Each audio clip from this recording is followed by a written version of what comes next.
A showdown in Pittsburgh. The Giants and the Steelers, both with 5-1 records leading their respective divisions, clash today. The NFL on Fox.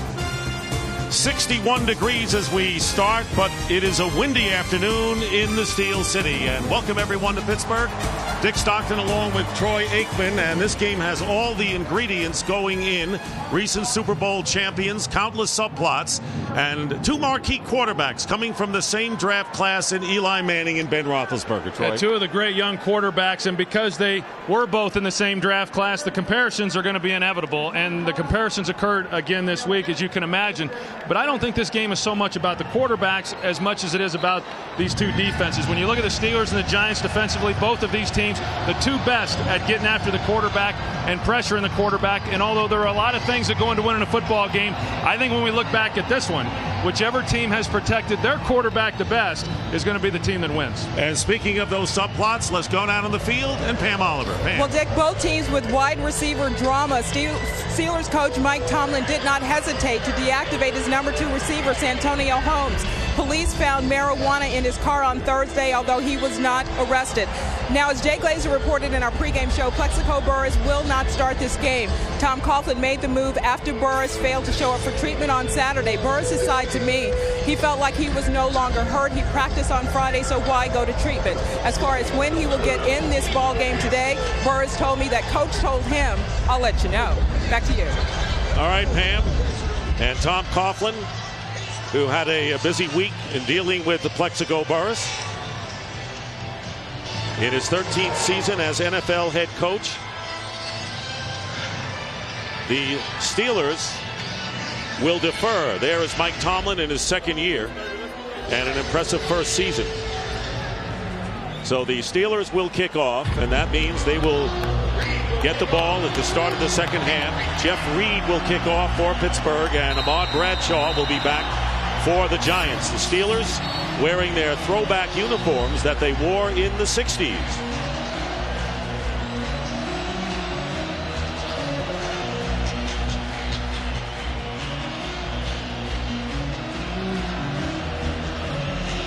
Steelers only lost to the Philadelphia Eagles on the road, and the Giants, their only defeat in Cleveland.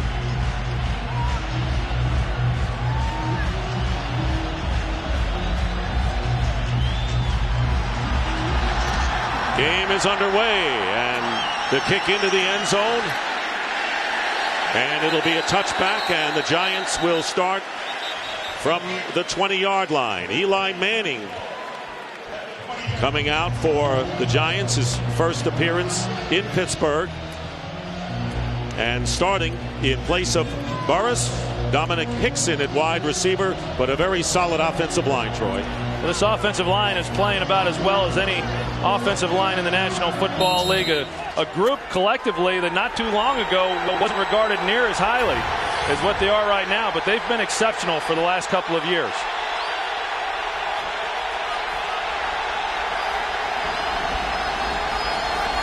That third receiver is a tight end, and the pitch to Brandon Jacobs, who is knocked back. And a loss on the play, James Farrier making the play. The #1 ranked defense in the National Football League. The Pittsburgh Steelers, Casey Hampton is back in at nose tackle, and Deshae Townsend replaces the injured Brian McFadden at cornerback.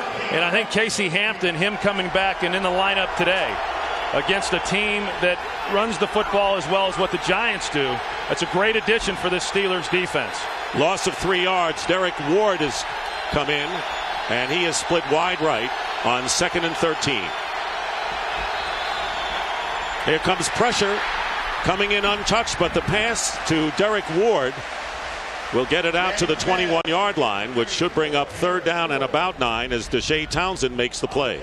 Yeah, we saw Larry Foote. He came in untouched on Eli Manning. And when you look at this Pittsburgh Steelers defense, they are an impressive group, particularly that front 7, and more specifically, the 4 linebackers. They bring pressure from a lot of different directions, and that's why they lead the NFL in sacks. Burress, the former Steeler, waits for his opportunity if it comes. 3rd and 9.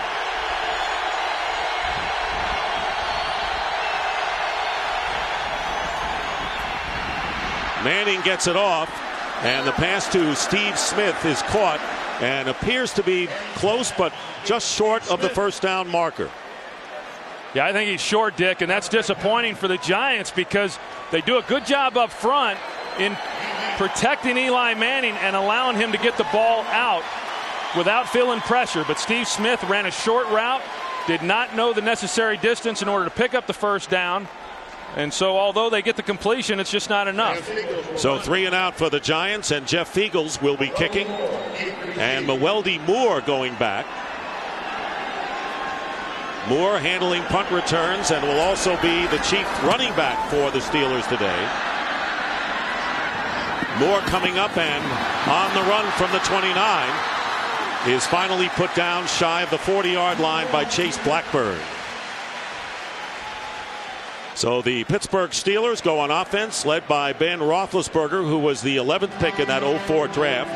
And Mewelde Moore, again the running back, with Willie Parker out of there. And with San Antonio Holmes not playing, it'll be Nate Washington starting at receiver. And this is an offense that through the first 4 games of the season really struggled. Did not move the football particularly well, but they have been on a roll here the last 2 games. Roethlisberger has 2 tight ends in Heath Miller and Matt Spaeth on first down. Short drop, the fake, and the pass up the middle is incomplete. And coming in strong was Justin Tuck. As you look at the Giant defensive unit, and they'll have Antonio Pierce, the middle linebacker, who missed last week with a strained quad, back in there. Well, and when you look at the Giants defensively, unlike the Steelers, who rely on their linebackers to get pressure, it's that front 4 like we just saw. The first play of the game, a pass play by Ben Roethlisberger, and we find him on his back. 2nd and 10, and 5 receivers line up for the Steelers. Roethlisberger, pass is complete, and it's Heath Miller, the tight end, gets into Giant territory. Does not get out of bounds, but gets to the 39-yard line, a pickup of 22. Well, this is going to be a recurring theme as we move through this ball game, but you're going to watch this offensive line and the job that they do in the pocket that Ben Roethlisberger has in order to step up and make this throw. He had a lot of time, is able to get the ball to Heath Miller on a shallow crossing route, and a nice game. First down with nearly 3 minutes gone by. Steelers in Giant territory.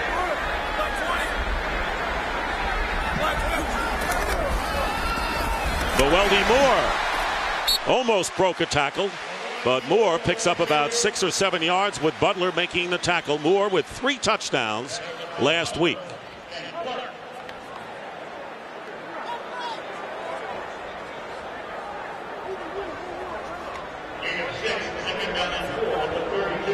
And we want to welcome our viewers to Pittsburgh as the Steelers and the Giants, no score, first possession of the game for Pittsburgh after the Giants went 3 and out. 2nd down and 4 in Giant territory. And here's Moore again, gets the first down, gets past Johnson, and Mewelde Moore scores another touchdown.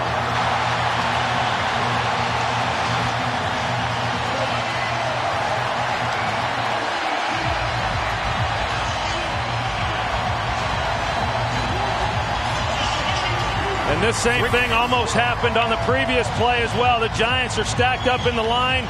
You're going to see Mewelde Moore gets it, and once he's able to get past the linebacker level, there's just nobody there. The Giants crowding the line of scrimmage. If you make one guy miss, as he was able to, Kevin Dockery, the corner, coming in to make a play, not able to get there. Michael Johnson can't get him on the ground. Touchdown Steelers. 3 touchdowns last week in the win over Cincinnati. And an early score here for Moore. Jeff Reed with the extra point, and the Steelers on their first possession take a 7-0 lead over the Giants. Moore going 32 yards. Steelers go 60 yards in just 4 plays in less than a minute and a half, and the Steelers have outscored their opponents by 20 points in the first quarter this year.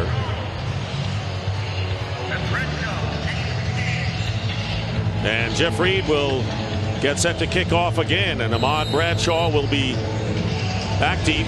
Reuben Drones as well, right in front of Bradshaw.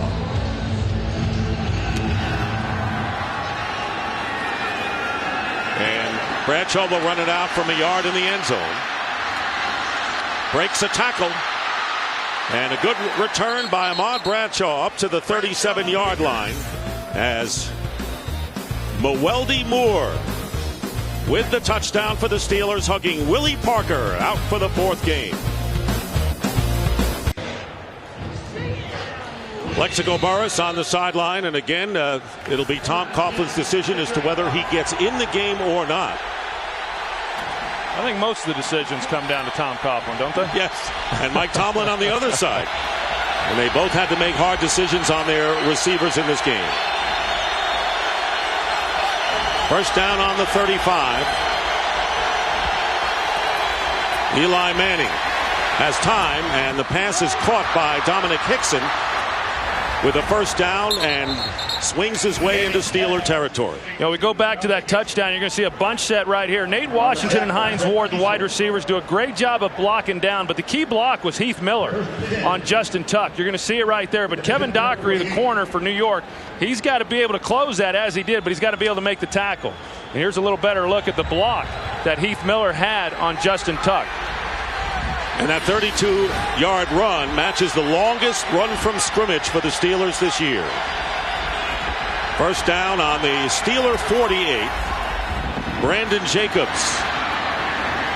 And the Steelers wary of the big running attack of Jacobs as he gets 5 for a game break. Let's check in with Kurt Menefee. Jets and Kansas City. Jets down, just about a minute left. One-handed catch by Lavernius Coles proves to be the game winner. Brett Favre threw 3 interceptions, but his second touchdown was enough, and the Jets take it 28-24. Back to Dick, Troy, and Pam.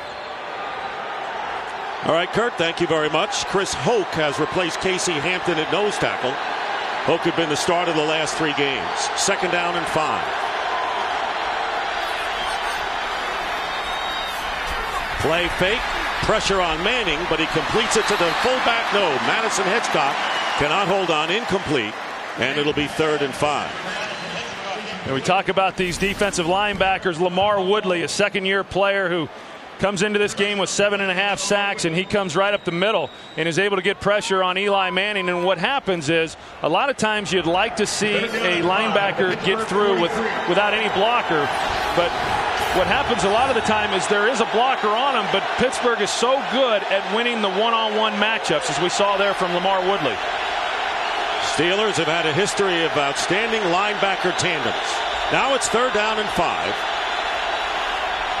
And again, pressure. Derek Ward, first down on the short pass, and will get inside the 30-yard line.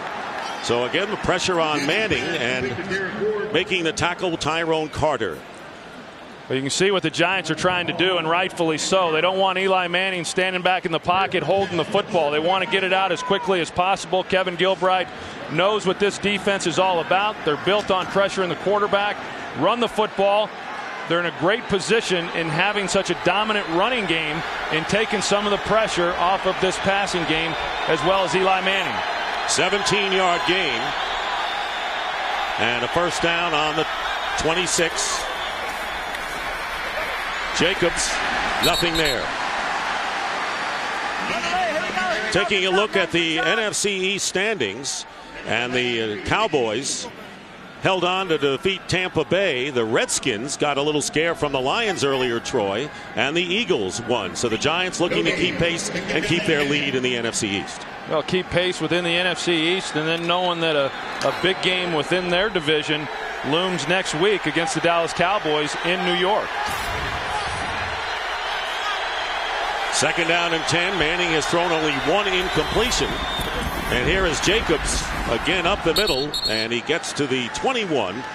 Hampton, who has come back into the game, brings him down. A 6-yard pickup. You talked about this offensive line a little bit earlier, Dick, and the job that they have done this season, finally getting the attention that they so rightfully deserve.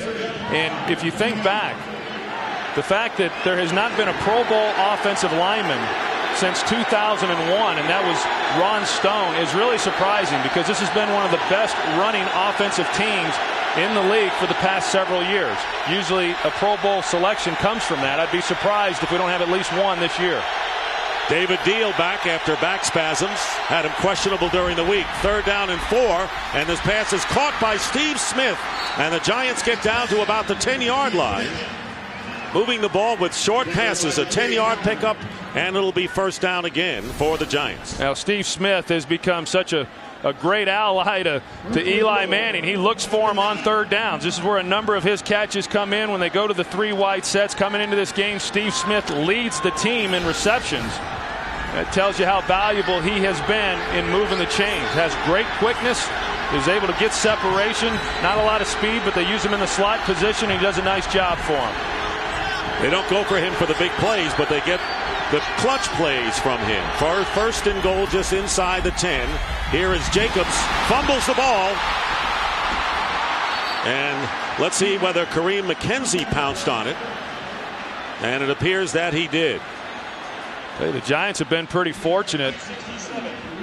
Kareem McKenzie alertly finding the ball and able to go down and recover it. But this is a team that has not lost a fumble all season long. Not because they haven't put the ball on the ground. They've fumbled 6 times now, but they've been able to recover each one of them.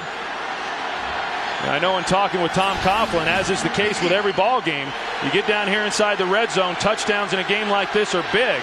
But when you lay the ball on the ground, it puts yourself behind the chains. Well, they got away with one there, and it'll be 2nd down and goal. Back on the 13, and this pass trying to hold on to it, and it looked like Kevin Boss with one hand managed to do it as he gets it down to the 11-yard line. And it'll be 3rd down and goal. That tight end position has been a little surprising to me with the New York Giants. Of course, they had Jeremy Shockey, who was a very productive player while he was here, but since he left, or since he got injured at the end of last season, they haven't gotten a lot of balls to the tight end. 3 times this season, the tight end has failed to have a reception, the tight end position. And they didn't have a reception last week either. 10th play of the drive coming up. 3rd and goal from the 12. Derek Ward in the backfield. And Manning gets time, goes to Ward, but he can't get out of the tackle by James Farrior, who makes the stop, bringing up 4th down, and the field goal team comes on for the Giants.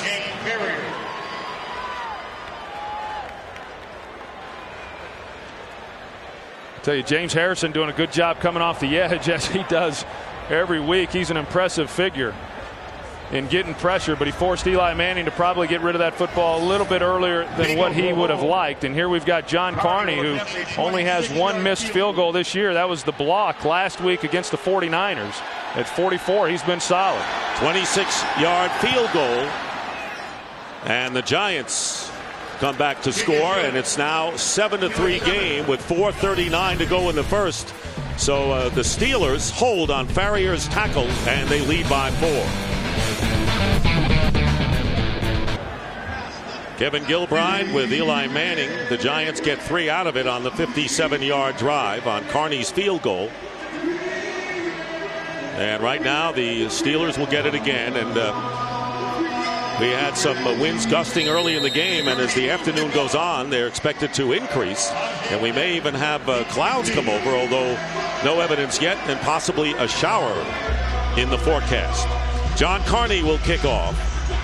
And the deep man for the Steelers is Najee Davenport, but it won't go to him. Kerry Davis on the return. And Davis will bring it out beyond the 30-yard line. So the Steelers will get the ball for the 2nd time. Weldy Moore getting the touchdown. And yes, more to come here in Pittsburgh when we come back. That's awesome. Very attractive. I love it. Steelers leading the Giants 7-3. 4:33 remaining in the first. Pittsburgh ball on the 31, and they line up with 3 tight ends. Miller, Matt Spaeth, and Sean McHugh. Only 1 receiver lined up, and a flag goes down, and they went to Hines Ward, but we'll have a false start penalty against Pittsburgh.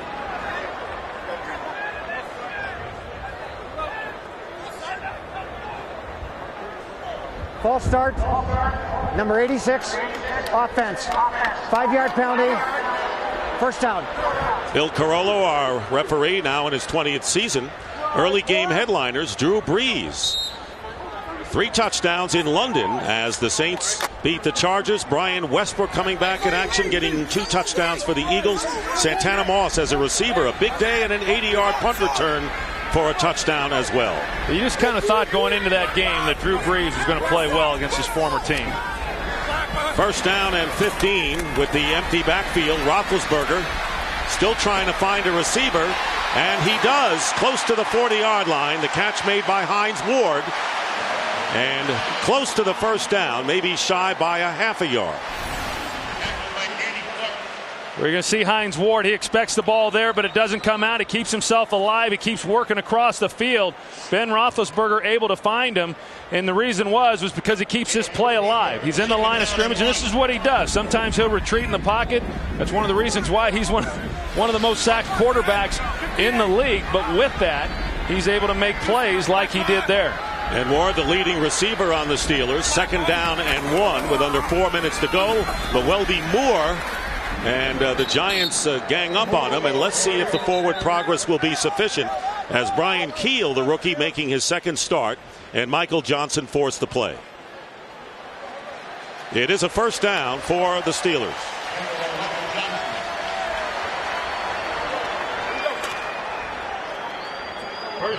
Talked a little bit earlier about the Steelers offense and the start that they got off to this year. Not playing particularly well, but then, you know, when you look at their numbers, you'd say, well, the offense just isn't very good in general, but that would be inaccurate. If you look at what they've done the last 2 games, averaging close to 400 yards a game over the last 2 weeks. Very deceptive. First down, and the pass is intercepted by James Butler, and Butler fumbles the ball, still loose on the field, and the scramble is on. Matthias Kiwanuka coming up, and apparently Kiwanuka makes the grab, and the Giants get the ball in Steeler territory on a Pittsburgh turnover. That was a pretty remarkable play there by James Butler. He laid out, and I don't even think that the ball would have been close to a reception if he had not even been in the area. I'm not sure exactly where Roethlisberger was going with that throw, but a great play there by the safety, James Butler.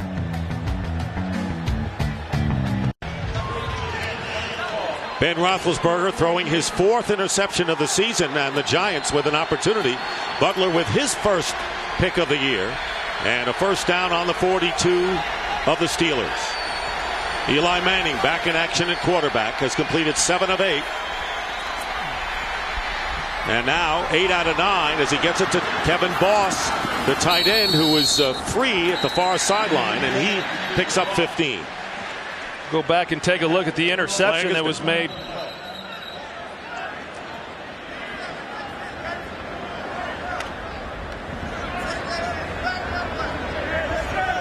Flag thrown well after the completion of the play.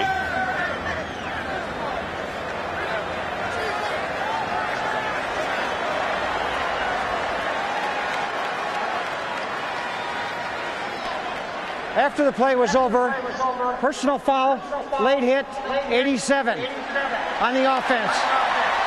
We'll take 15 yards from the end of the run. It'll still be 1st and 10. Dominic Hickson hitting Farrier from behind. That'll move the Giants back a bit.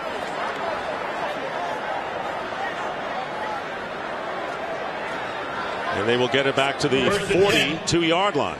You just kind of wonder at what point, if there is a point in this ball game, that Tom Coughlin's going to make the decision to go with Plexico Burress. As we said, that, you know, they have decided not to start him in this ball game, and there's no guarantee that he'll get in the ball game.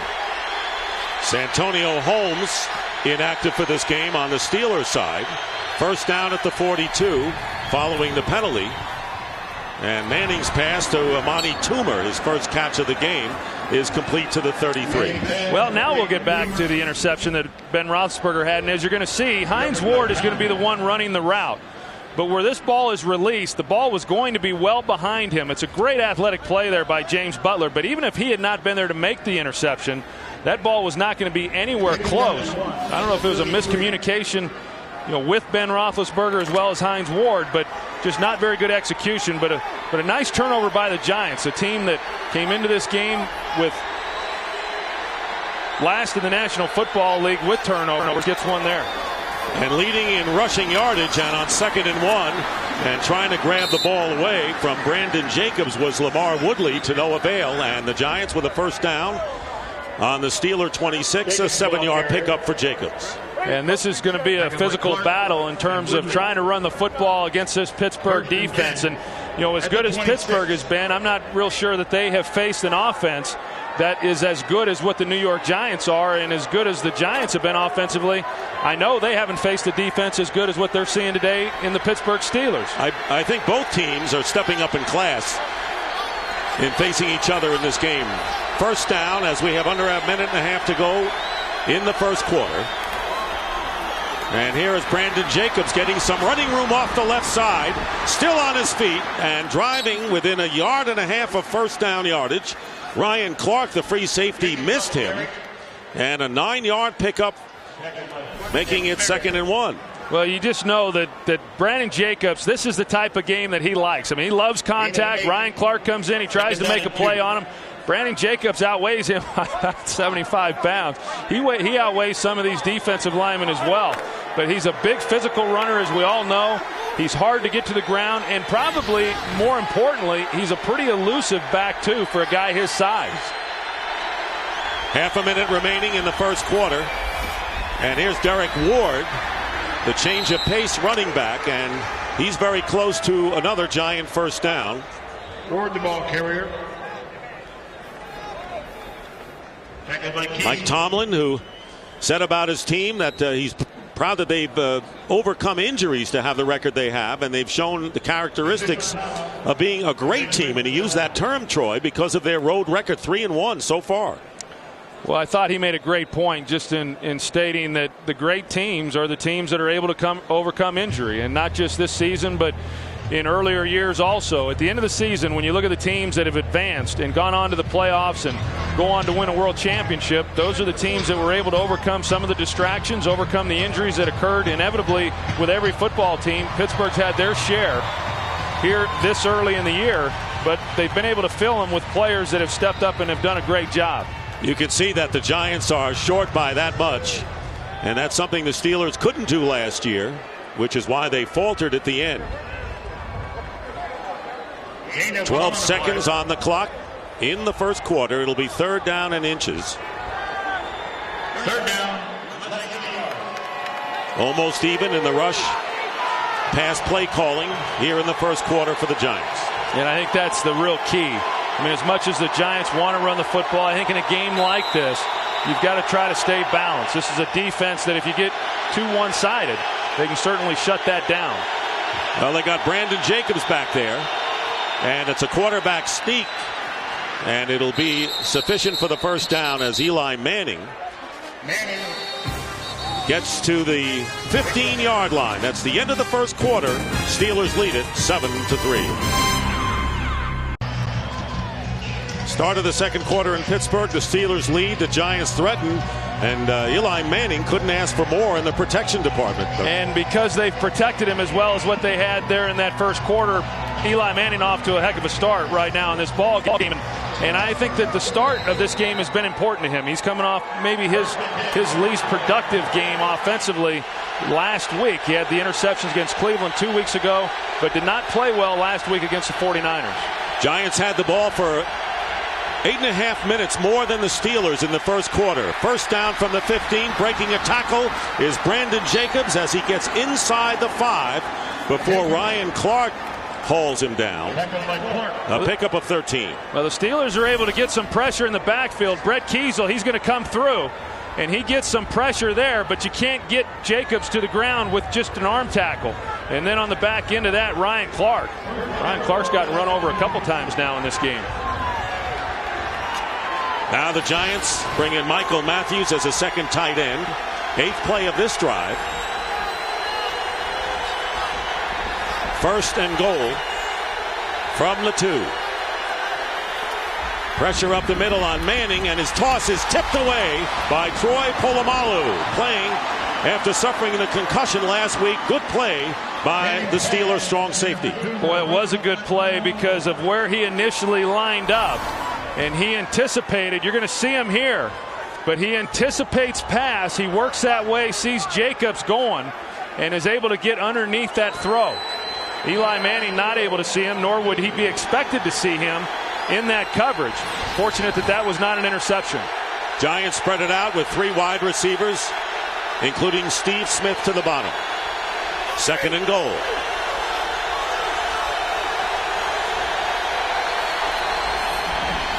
Manning's toss, and he tried to get it to Hickson, and defending on the play was William Gay, the nickelback. And a flag down.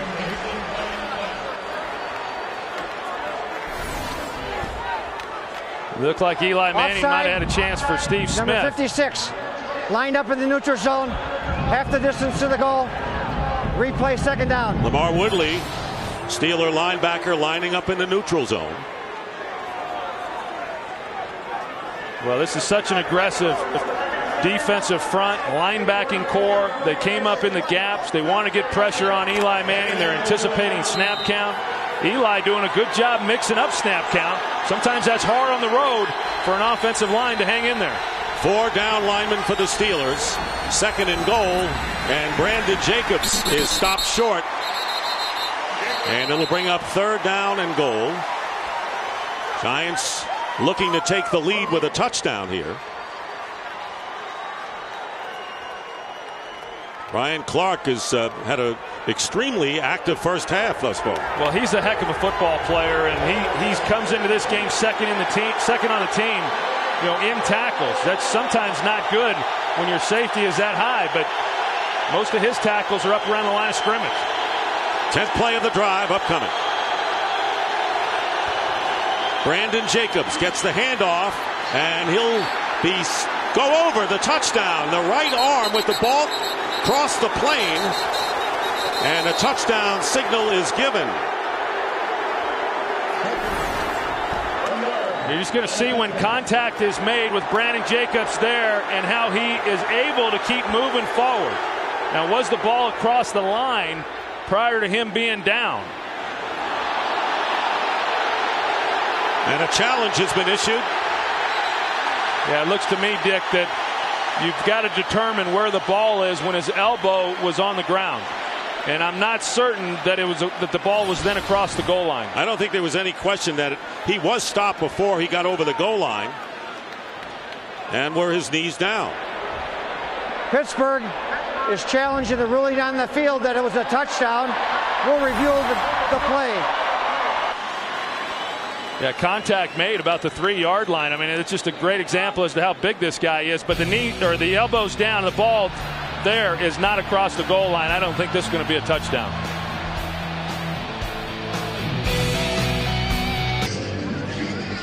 Steelers are challenging the ruling that Brandon Jacobs got in for the touchdown. Yeah, I just think that when he comes in and his elbow's on the ground now, that the ball has not crossed the goal line. But it was a great effort by Brandon Jacobs. I mean, where contact was made. After reviewing the play, it's been determined the runner elbow was down short of the goal line. We'll place the ball at the half-yard line. It'll be 4th down. Pittsburgh is not charged. Tom Coughlin asking Brandon Jacobs, did you get in? So it's 4th down. And Eli Manning has come in for the play. The Giants going for it, and a big play.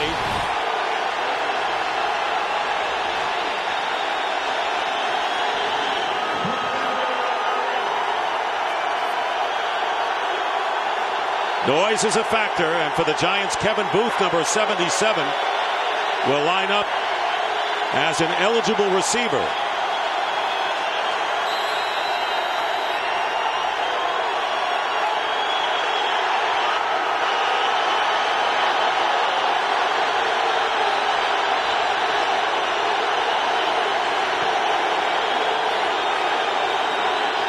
Jacobs. No signal. And the Steelers appear to have held. The Pittsburgh Steelers stop Brandon Jacobs from getting in and will take over on downs inside the 1. A stellar defensive play by Pittsburgh.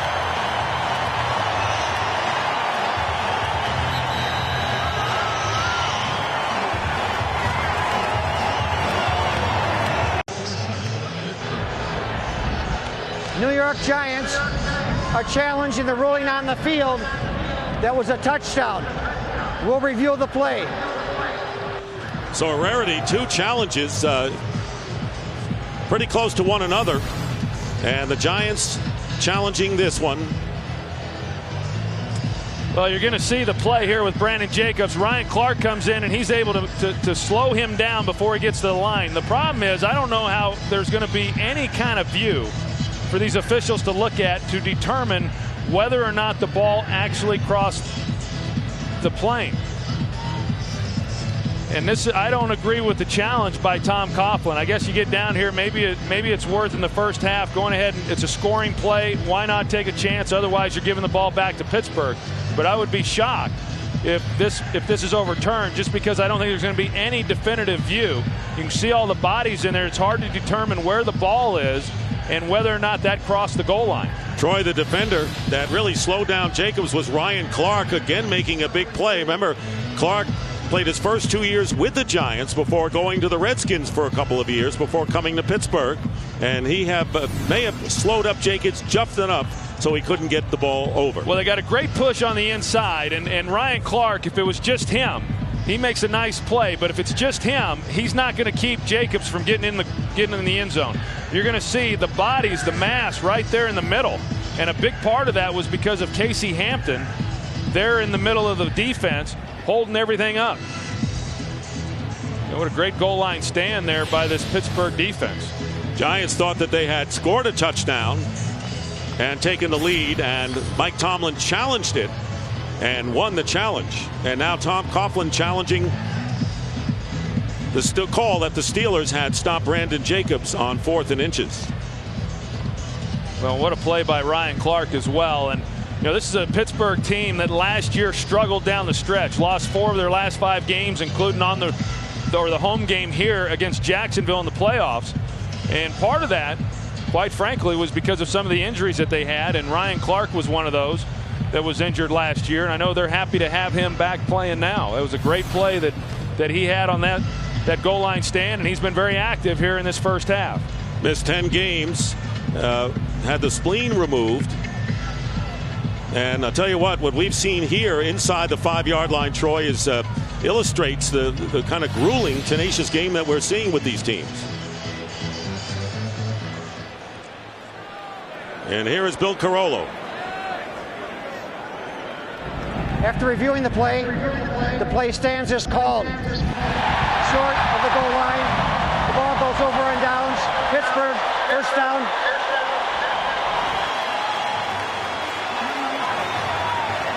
So a timeout charge to the Giants. And Mike Tomlin's Steelers take over inside the 1 early here in the second quarter.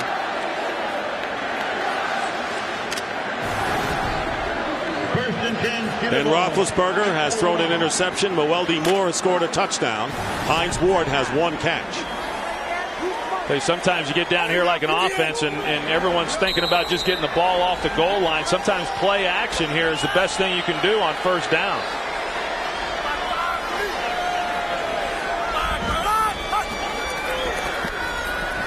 That's what Roethlisberger does, and he gets it out to Carey Davis. And Davis does not get out of bounds. Keel makes the play. Davis returning to action at fullback today.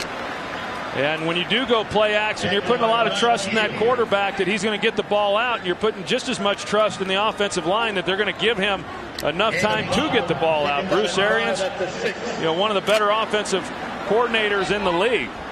He does a good job of mixing it up, running pass, and a good call on first down. 2nd down and 6.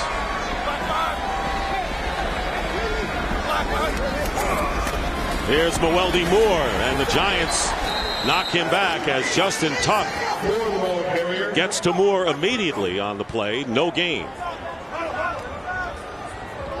Justin Tuck, I mean, as we know, he came onto the scene last year, and I thought it was interesting in visiting with him and what this year has been like. You know, without a Michael Strahan, without OCU Manura, and him being the guy, basically. And I know he has great respect and appreciation for Michael Strahan and his career, but he's got a much better appreciation now that defenses are scheming for him.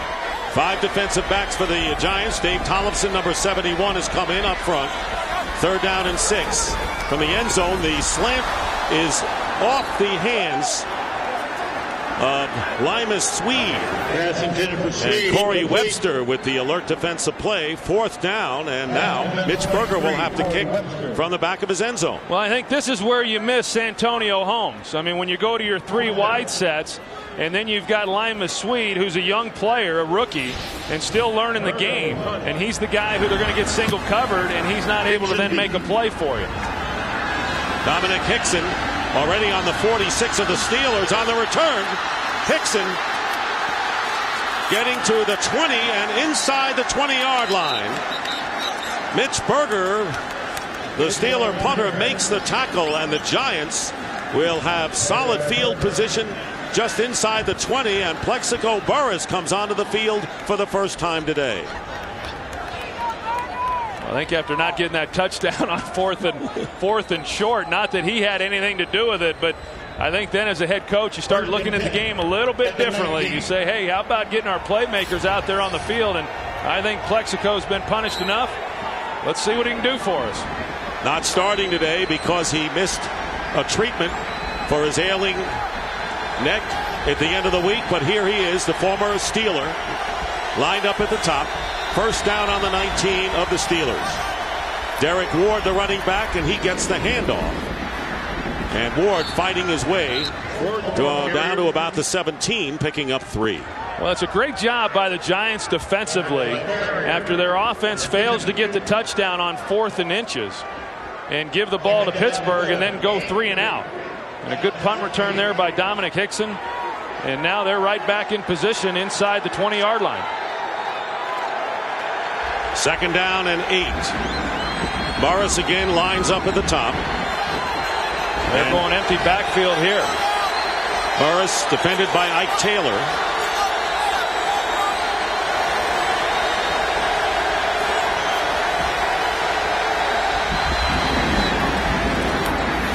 Good pickup on the blitz, and the pass off the hands of Steve Smith. And right now, let's check in with Kurt Menefee with a game break. Kurt. Well, both Steelers and Giant fans know all about Jacksonville and Cleveland. Cleveland taking a 14-7 lead on a 2-yard touchdown run by Jamal Lewis. That game right now in the 2nd quarter. Let's get it back to the Steel City with Dick, Troy, and Pam. All right, Kurt. Browns inflicted the only loss on the Giants. It'll be 3rd down and 8.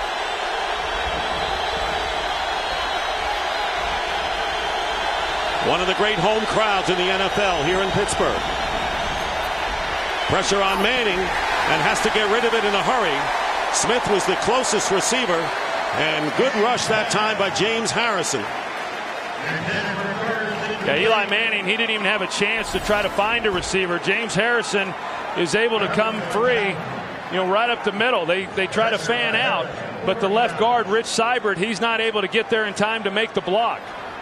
Well, Pittsburgh didn't disguise what they were trying to do. They bring 2 linebackers off the edge. We got Dave Deal taking one of them. Rich Seibert, the left guard's expected to take Harrison. He just didn't get there in time. So now John Carney, who was successful from 26 yards out, will be kicking from 35 yards now. And Carney's kick is good, and the Giants climbed to within a point of the Steelers. Early still in the 2nd quarter, 2 field goals. Got to watch the wind, a factor here, but Carney makes good on his 2nd field goal.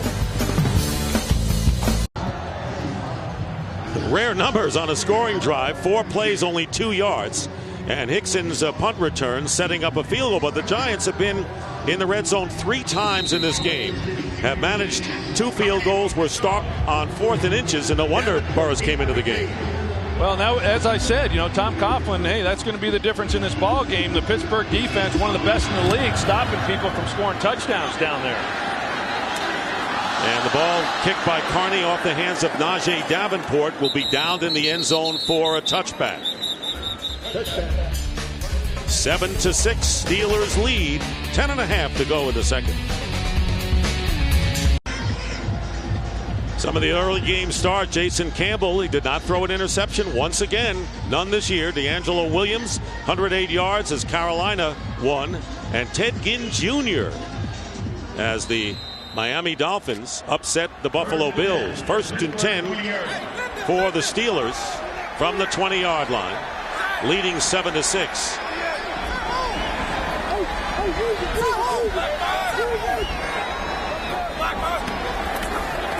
Here's Mewelde Moore off the left side, and Moore, maybe no gain on the play. Well, I think the Steelers have already established, Troy, their reputation for being number one in the league defensively. Yeah, I mean, they haven't let us down in that regard. And Tom Coughlin coming into the game, he understands exactly what it is that he's going up against. Points are important, but I think when you get down in there knowing that points are going to be hard to come by, going for it there with their running game and a big back like Brandon Jacobs, I think that was the right decision that he made. But the fact that they have not gotten touchdowns on the other possessions and have had to settle for field goals, that really has been the difference.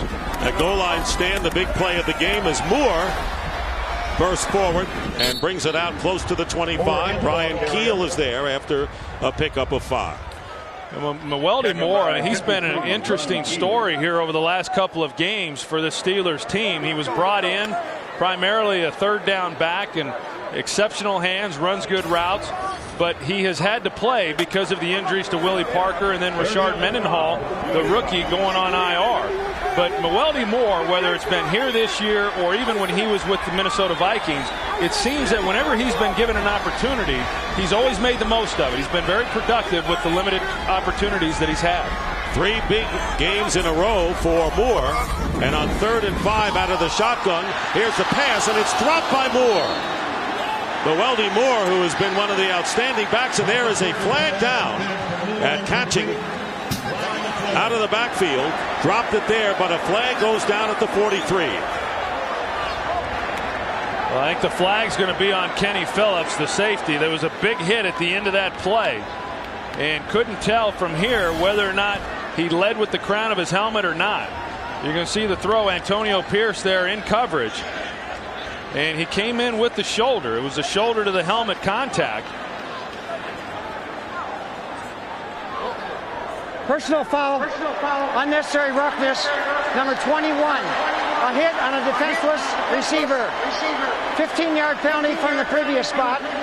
Automatic first down. So the top draft pick by the Giants out of Miami did come in with the shoulder. I don't agree with the call. And I mean, there's a lot of times receivers are defenseless when they've got their eyes on the ball and are trying to make a play. And as a safety, when you're coming in to keep him from making that catch, these are the types of plays you got to be able to make. Now, whether they're saying that he should have seen that the ball was on the ground and it should have been able to pull up, I don't know that you can do that when you're going full speed as Kenny Phillips was on that play. And if you ask me, I think the league has gone a little too far on some of the calls that they have been making, whether it's fines later in the week or calls like we just saw during games.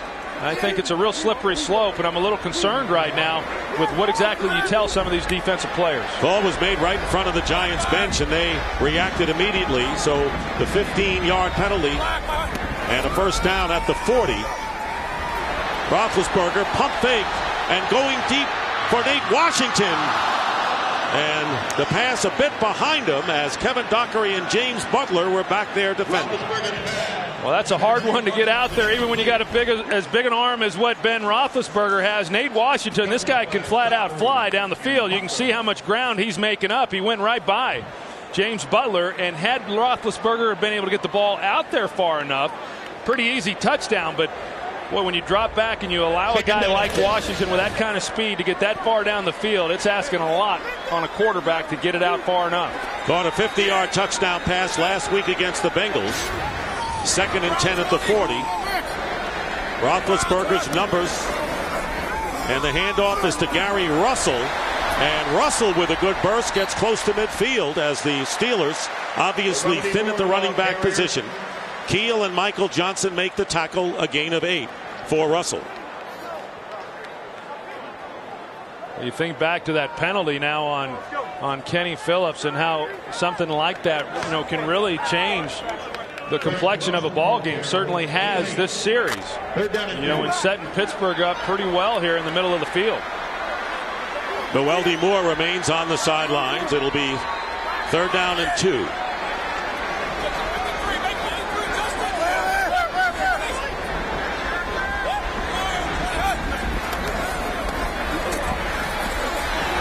Roethlisberger fires, and the pass is lost, and it's picked off. Brian Keel comes up with it for the Giants, and Keel returns in his second start, and a flag is down on the far sideline at around the 45, and a Steeler is shaken up as well.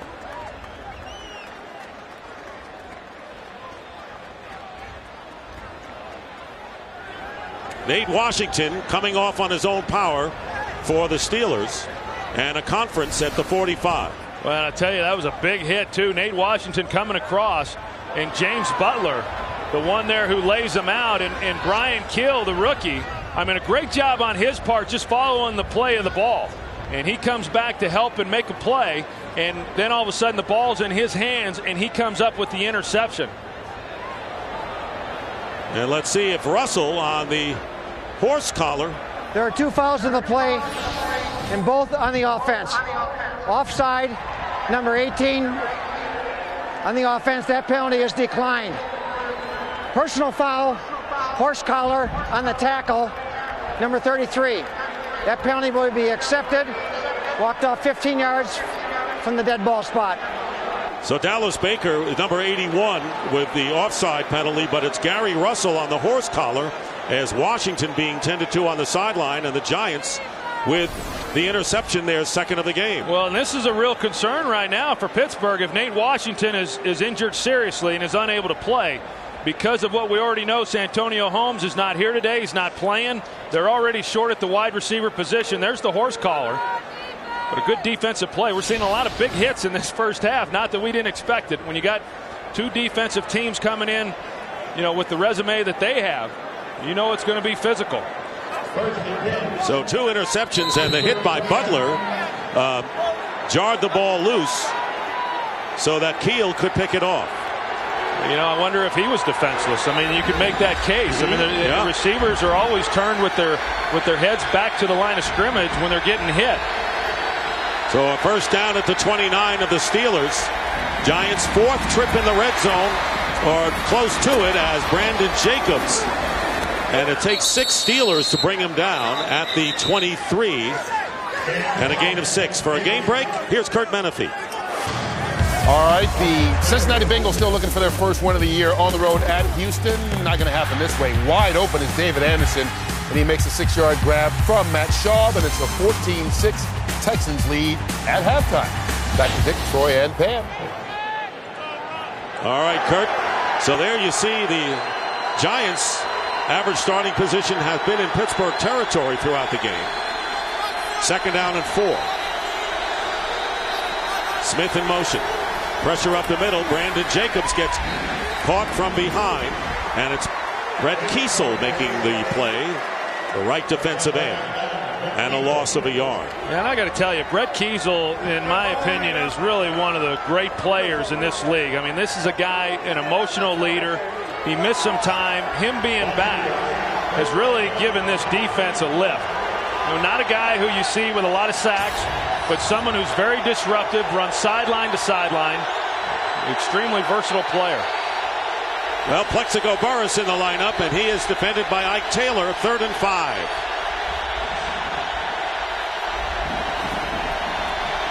Manning's pass, it's caught by Derek Ward, and a first down as Ward gets hit and manages to hold on to the ball, gets to the 15. It'll be first down for the Giants.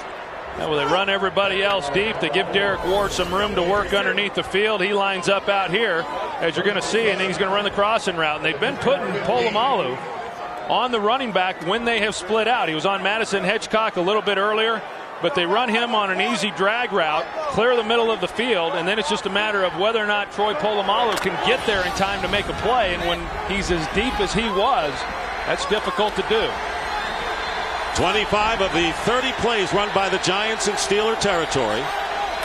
They're at the 15 here, and Brandon Jacobs again gets the call. And Jacobs picks up about a yard. James Farrior, who started his career with the Jets and a former #1 draft pick, and a 1-yard gain for Jacobs. And James Farrior just signed a new contract as well. I mean, a guy who's in his 12th year. You don't usually see teams that eager to give a guy in his 12th year an extended contract, but they know it's a risk. But they said with James Farrior, from what they have seen, they think it's a good risk for the Steelers to take. He's been a great leader and a great player for this organization.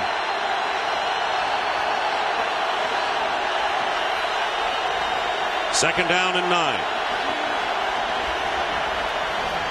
Jacobs inside the 10. Farrior tripped him up. Picking up about 5, so it'll be 3rd down and 4.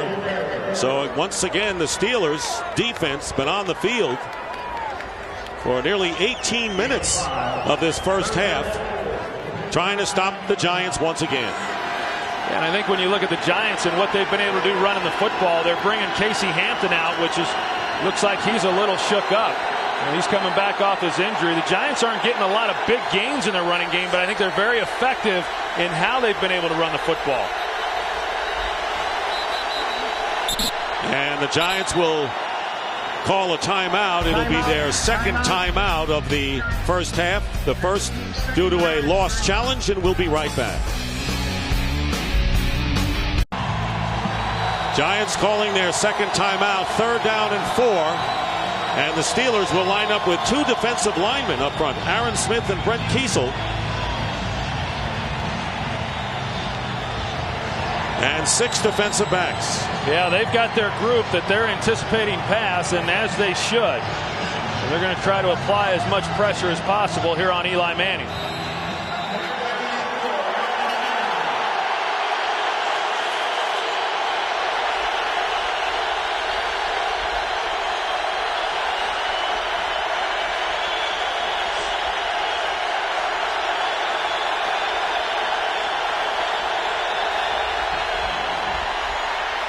Manning's pass. Burris makes the catch. Short of the first down as Ike Taylor, who has been shadowing Burris since he came into the game, makes the stop. 4th down coming up, and the Giants will send the field goal team on. Well, the Steelers played coverage, so they're giving a little bit of help to these guys on the outside with some safety over the top, and the ball coming underneath, and it allowed Ike Taylor to just drive on Burris and not allow him to get anything going upfield after he made the catch. So John Carney looking to put the Giants in front for the first time with his 3rd field goal of the game. This from 25 yards out. And Carney is successful. He's 3 for 3 today. And the Giants have taken the 9-7 lead over the Steelers with 3:31 remaining in the second. Well, tonight, exclusively on Fox, Game 4 of the 2008 World Series.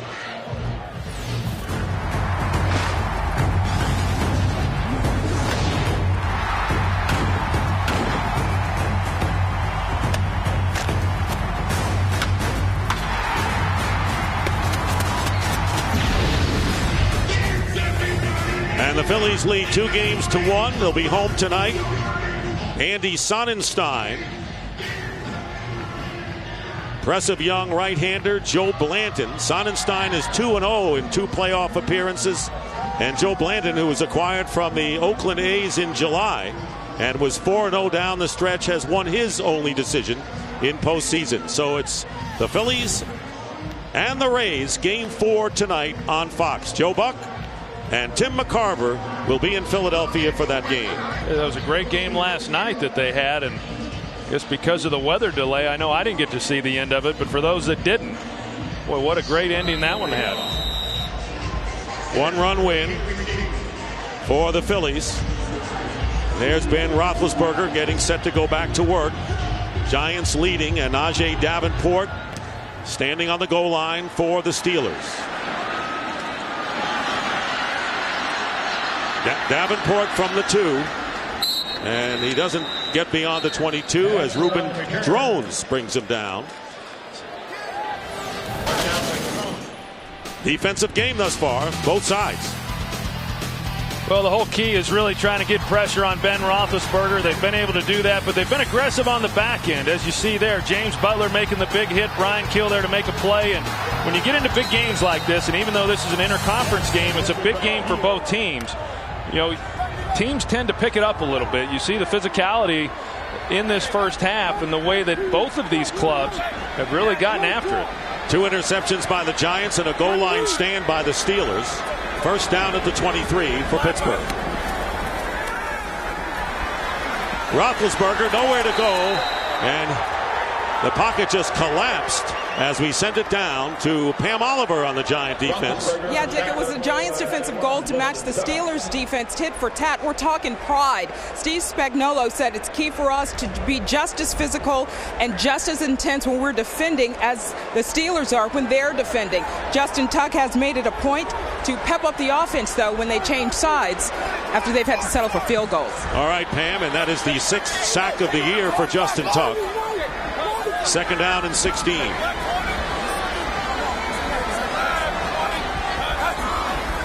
Three receivers to the left, and on the slant, pass is caught by tight end Heath Miller. Gets the first down out to the 37. Well, now you're seeing Pittsburgh Steelers going to a no-huddle. Ben Roethlisberger likes the no-huddle offense. They went to it a few weeks ago against the Baltimore Ravens. They were struggling offensively. In previous games, they predetermined when they were going to go into this no-huddle. In this game, they wanted to wait and see how it went. They were not moving the football as well as what they had liked. Now they jump into this no-huddle hoping that they can jumpstart this offense. 19 yards on first down. Here's Mewelde Moore. And Moore close to a first down. Out to the 47.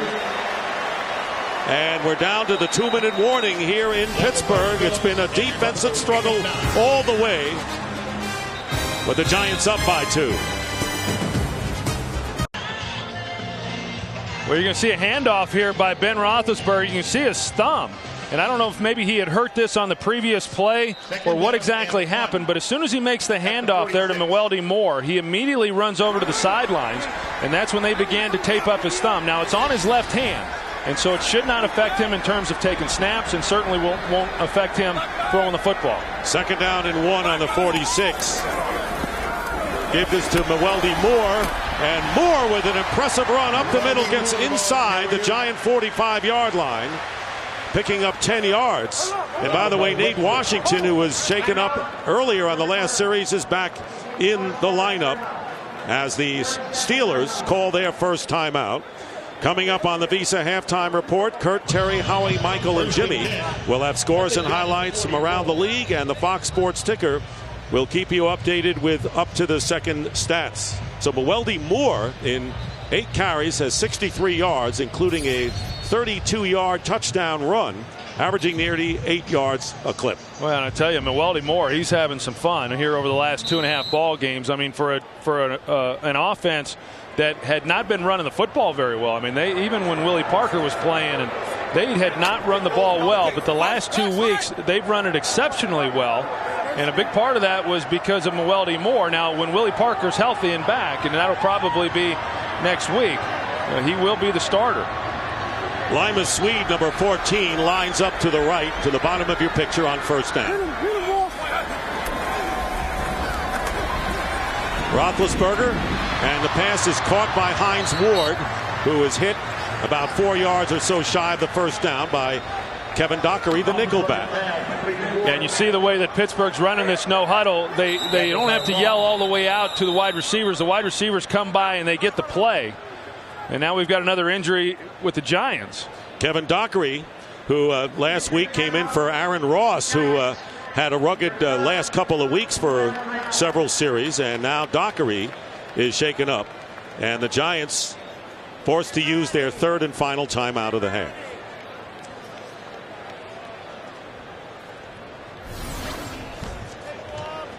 Well, you're going to see Kevin Dockery come in here. He's 35.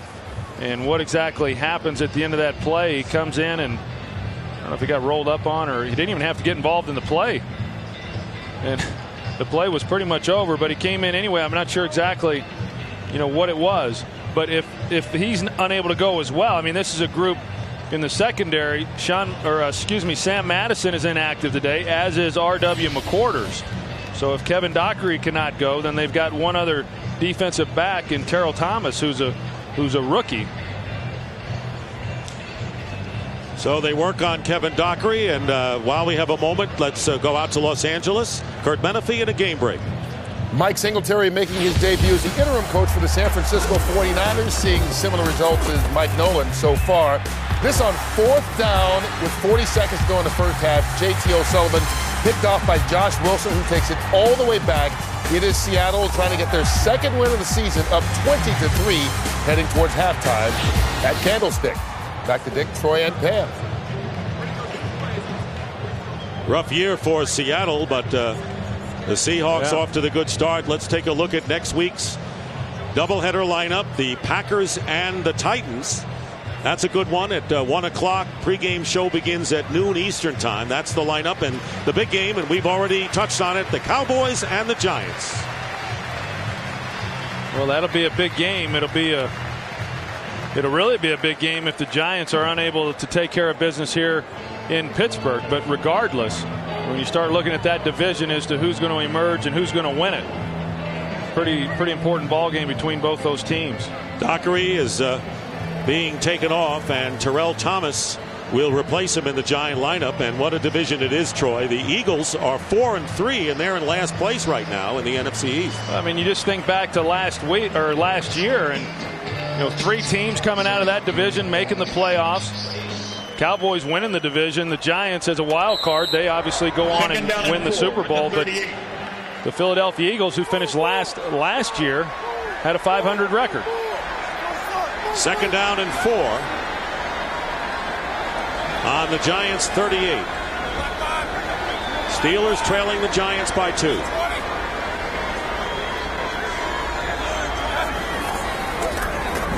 Quick pressure and the pass to Mueldy Moore, and brought down immediately by Kenny Phillips. And it looks like that's what they're going to have to do. The Giants are, that is, with Kevin Dockery going down. You don't really want to have to then go with a rookie. You bring in, or a rookie corner anyway. Kenny Phillips has been playing. He's playing pretty well here today. Go to an extra safety, and that looks to be the route that they're going to take. 3rd down and 3 from the 36. Again, pressure, and down he goes. Matthias Kiwanuka comes in untouched, and there's no question that the Giants have put more pressure on Roethlisberger than the Steelers have had on Manning, in a loss of 9. Well, Matthias Kiwanuka, he's able to come off the edge and just nobody accounts for him. Ben's thinking that that's going to be picked up, and then once he turns to work to his left, Matthias Kiwanuka is right in his lap. And so rather than being faced with the decision of potentially going for it on 4th down, because of the down and distance now, they're going to have to punt. Report on Kevin Dockery is that he's being taken for x-rays on his back, but the Giants defense knocks the Steelers out of any possible field goal try as Berger is kicking. Hickson with the fair catch, and the ball takes a hop and stays in the field of play, and the Steelers will down it at the 1. Patrick Bailey and Berger limping off right now, and a great punt by him, and Bailey just added to the roster, downs the ball. You see, he grabs the hamstring there on his left leg, and that's how he got his opportunity to be the punter here in Pittsburgh to begin with, because of the injury to their starter at that position. And that, depending on how serious that is, I mean, that could impact this as well. I mean, when you're talking about a punter who's not able to punt as well as what you would like in a game like this between 2 evenly matched teams, field position is key. 13-year veteran and trying to walk it off, but that's painful for Mitch Berger. And so the Giants, with 7 seconds remaining, Eli Manning takes a knee, and that will do it. So 3 field goals by John Carney enough to give the Giants the 2-point lead, and the only touchdown was on the first possession of the game by the Steelers. Mewelde Moore goes outside and runs 32 yards for the score. A tight, taut defensive battle here in Pittsburgh, with the Giants leading the Steelers 9-7 at the half. Stay tuned. The NFL on Fox will continue after a word from your local Fox station.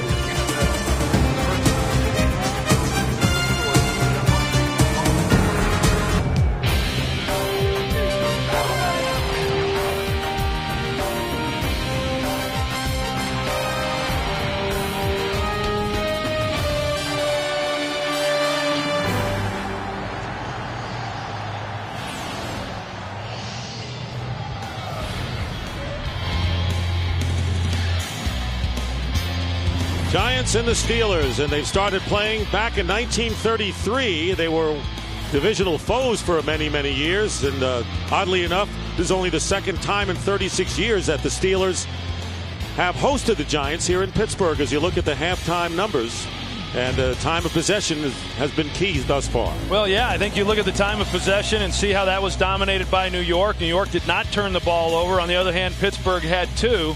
And they were able to protect Eli Manning, and yet, having said all that, they only have a 2-point lead, here going into the second half, and that's obviously because they were unable to punch it in for touchdowns when they got down in the red zone. But to me, that would be a concern. I mean, if I'm the Pittsburgh Steelers right now, not that they've played poorly, but they've kind of taken the Giants, I guess, best shot. They couldn't play any more efficiently, and they're right in the middle of this ball game. And the Giants have managed to get the ball away twice from the Steelers. And because the Steelers deferred when they won the toss, they'll get the ball first here as this third quarter gets underway. Najee Davenport on the return from the 2. And Ahmad Bradshaw with a good special teams tackle as we send it down to Pam Oliver. Well, Dick, Tom Coughlin just sort of shook his head about his offense's inability to come away with touchdowns in what he likes to call the green zone. He says execution, recognizing the protection faster, and also, what was the final thing? Sorry. I forgot. I have to get back with you. Good Lord. That's okay. You gave us good information up to that point. They call that a senior moment. That's right. She's not old enough to be a senior. Well, I know, but Tom Coughlin is probably thinking of that last point. Well, she's well on her way. First down at the 18 for the Steelers. Mewelde Moore with a big first half, including a touchdown, but nothing there as Corey Webster forces the play from the secondary. Gain of 2.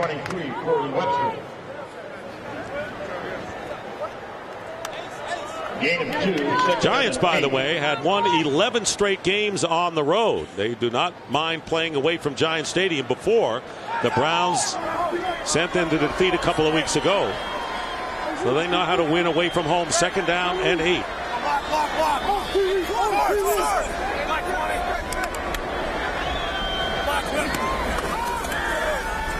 Roethlisberger completing it to Heath Miller, and Miller with his third catch gives the Steelers a first down and a gain of 11.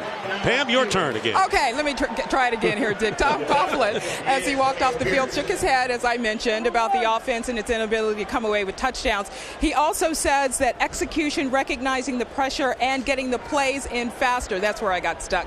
Getting the plays in faster is what's key for its offense. Mike Tomlin, meanwhile, he said the first half unfolded the way we expected. No turnovers will help our offense tremendously. All right, Pam. Thank you.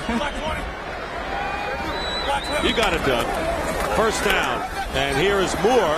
And Moore is slowed up, and then finally Johnson comes in, but it was Justin Tuck who made the initial hit, and a loss of 1 for Moore. Yeah, and you talk about the one-on-one battles and then being able to make a play, and that's exactly what Justin Tuck, was able to do. They get a body on him. He's able to shed that and then make the tackle for actually a loss. And he's a tough guy to get out on the edge. He lines up in the middle. He lines up outside. But when he's outside and then you're trying to put a tight end to secure that corner, very difficult to do. Terrell Thomas, the rookie from USC, Kevin Dockery having x-rays, is the nickel back. 2nd and 11. And there's the pass off the hands of Moore. And again, pressure coming from the outside and the person of Matthias Kiwanuka. It'll be 3rd and long. And third downs are really where the Pittsburgh Steelers have been struggling. They've been struggling all season long, and that's a real concern because one of the reasons that Bruce Arians was hired by Mike Tomlin a year ago, even though he was already on the staff as a wide receivers coach, was because when Bruce Arians had been at Cleveland and Tomlin was with the Bucs, he liked the third down packages. Last year, this team was third in the National Football League on third down. They're struggling this season on this down. Only 33% in third downs. They need 11 against a tough defense. And the protection breaks down. Dave Tollefson comes in, and that's perhaps a coverage sack for the Giants there, and that is the third sack for New York. Well, I thought the line did a pretty good job overall. I mean, you cannot expect to give a quarterback 5 seconds to find a receiver and throw the football. He had some time to get rid of it. He chooses not to. He takes a sack. You know, on third down, that's one thing. You give up some field position on the punt. But when you're taking sacks on first and second down, invariably, you're not going to convert. That ultimately ends drives. Now, Mitch Berger hurt his hamstring before the end of the first half, and Gamely is punting nonetheless. Hickson on the return, and finally is down at the 35. So, yes, whoever thought there would be drama with the punter, but there is. Mitch Berger, sore hamstring and all, and in pain, hangs in there. And a late penalty flag on Michael Johnson, costing the Giants here. Yeah, number 20 is going to come in after he's well out of bounds, and it wasn't much, but as we know, it doesn't take much. And as a result, Johnson, who picked off his first 2 passes last week of his career, the Giants will start from the 16. Eli Manning, good percentage, 104 yards, but the Giants have not gotten into the end zone. Brandon Jacobs stopped on 4th and inches at the goal line. Ward, the leading receiver, with 4 catches. Plexico Burress lining up to the bottom of your picture, defended by Ike Taylor.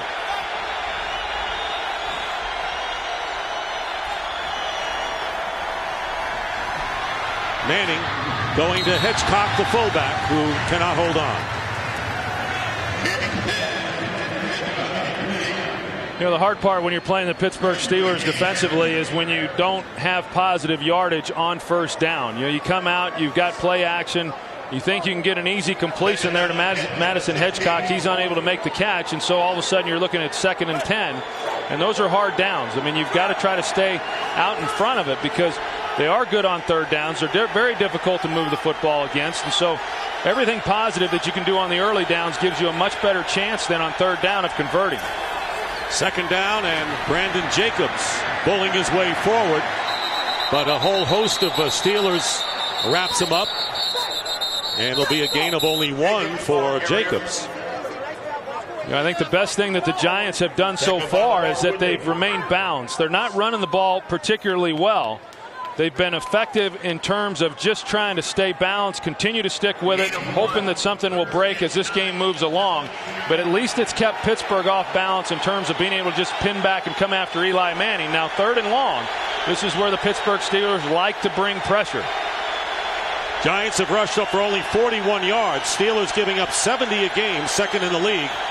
But a passing situation here on 3rd and 9, but they hand off to Derek Ward.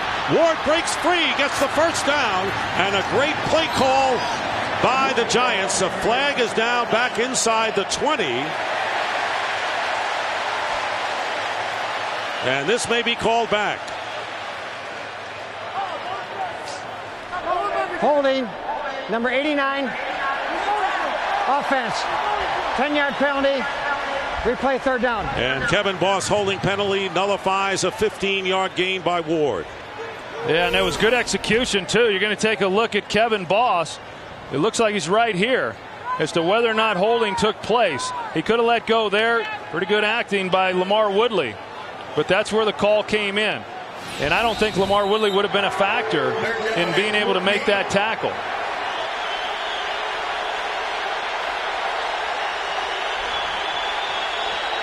Early here in the 3rd quarter. 3rd down and 14.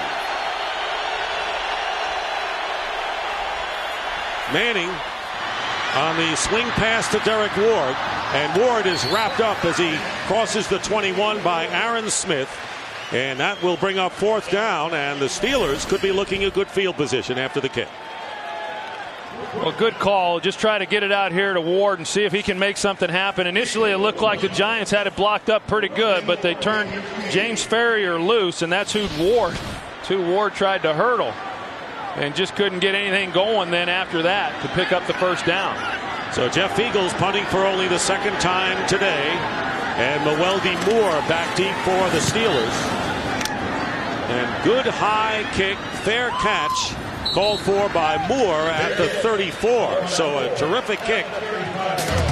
45 yards, no return. And the Steelers will get the ball back. High hurdles in Pittsburgh. 35-yard line. Contest with the intensity of a playoff game. Giants leading 9-7. Steelers with a 1st down on their 35.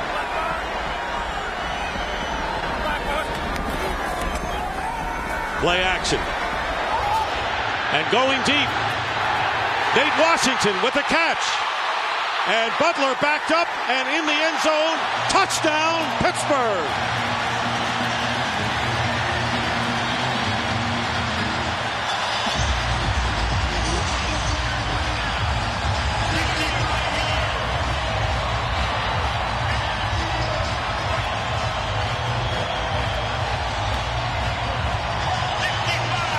Nate Washington has had a big touchdown reception in each of the last 2 games. Now you got to hold the ball when you're going to get a guy this far down the field. Just poor coverage there by James Butler.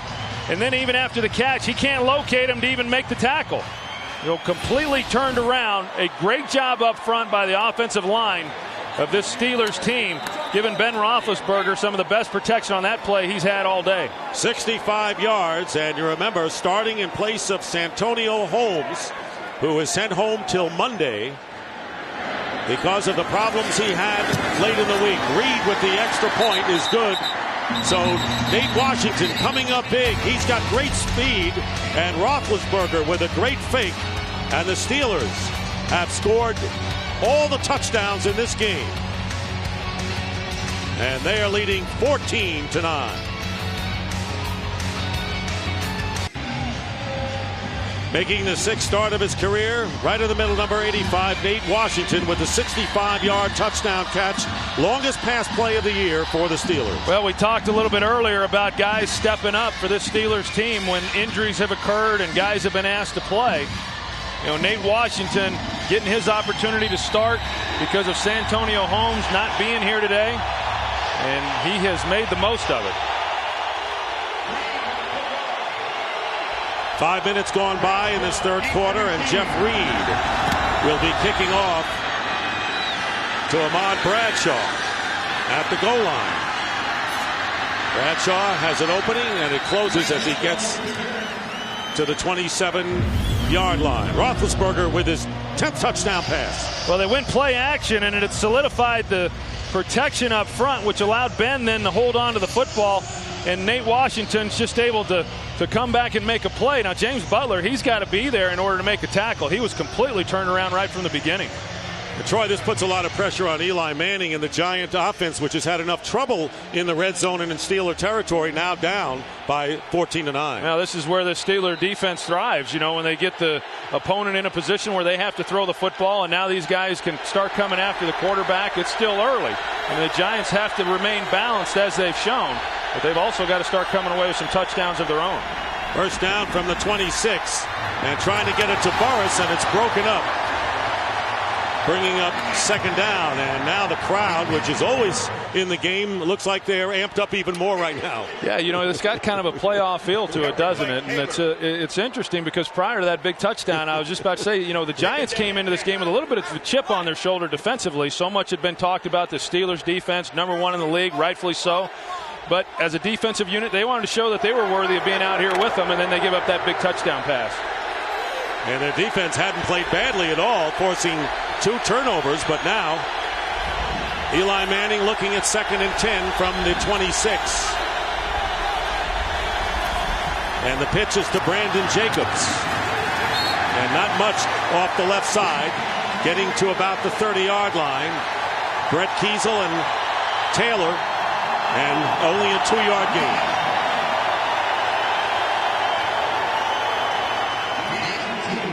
You just look across the board on this Steelers team, and really the front seven. I mean, that's the group that dictates everything that happens with this unit, and the reason that they've been so good. And last year this team was #1 defensively in the National Football League. This year they're #1, but they are head and shoulders better in virtually every defensive category. Manning with time on 3rd down and 8. And Steve Smith trying to make the catch against Deshae Townsend, and cannot do it in 4th down coming up, and the Steelers hold. And these are some of the things that Pittsburgh likes to do on 3rd downs to try to confuse the quarterback. You're going to see Polamalu.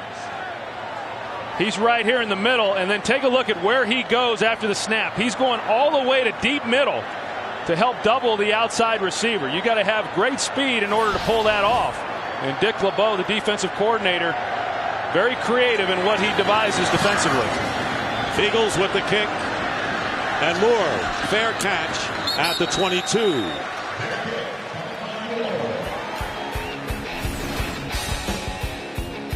Let's watch Steve Smith again. And there is the grab by Townsend, unseen by the officials. A reminder, coming up next on Fox, the OT presented by Lowe's, and then Game 4 of the World Series as the Rays, trailing 2-1, try to even it at 8 o'clock Eastern, 5 Pacific. Remember, Kevin Dockery with the back injury, not returning to the game, and an undermanned secondary for the Giants as Mewelde Moore brings it out to the 26-yard line for a gain of 3. Danny Clark making the tackle.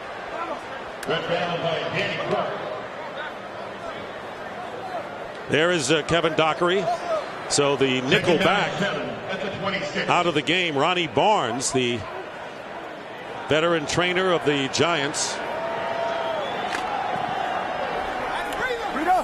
2nd down and 7. And they go with Terrell Thomas, the rookie, who's in there now for Kevin Dockery. He's up here.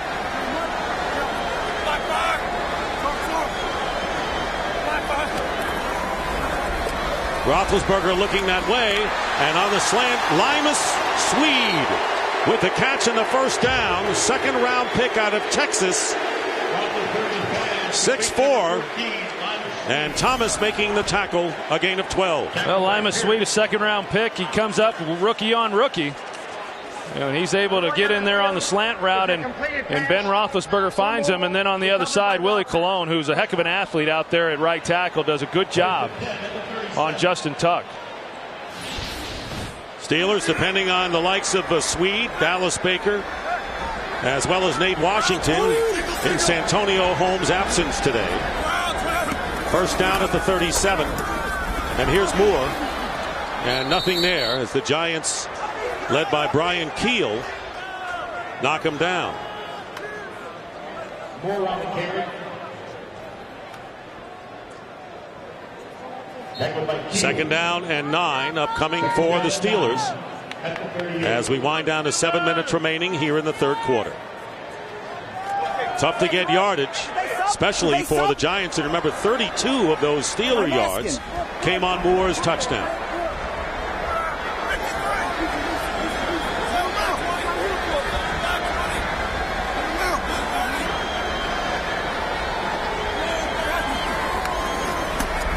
Up the middle, good pickup, and the pass caught by Hines Ward, and he'll have a 1st down close to midfield.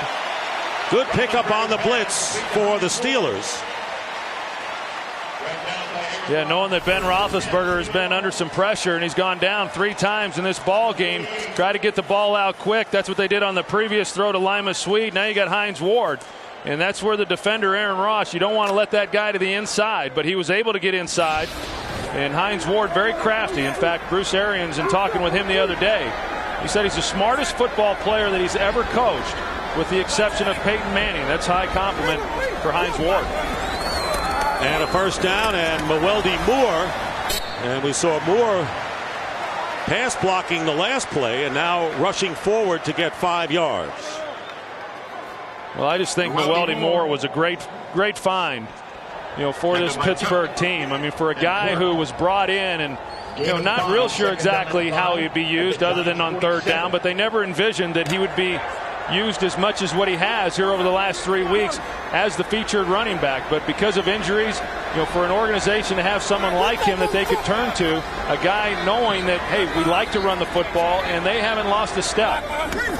2nd and 5, and again they go to Moore, trying to drive for the first down and getting close. Danny Clark and Corey Webster there, and on top of all that, Mwelde Moore has 2 degrees, one in finance, the other in accounting from Tulane. Well, he's too smart to play this game, man. Is that what you're saying? Or he knows how to negotiate a contract, one or the other. And Justin Tuck still on his back. Yeah, all he wants to do is get up. Yeah. Danny Clark over the top of him, and they have to calm down Washington.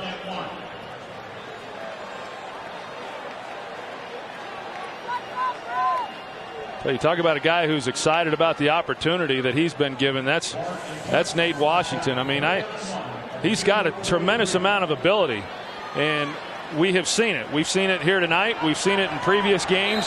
It's just been a matter of getting him focused, and he has been focused this year when given the chance to go out and do his job. Right now, going to the sideline to calm down. Hand off to Mwelde Moore. First down, and Moore getting to the 35. James Butler holding on. A busy day for Moore, who has carried the ball 15 times for 83 yards, and a flag is down.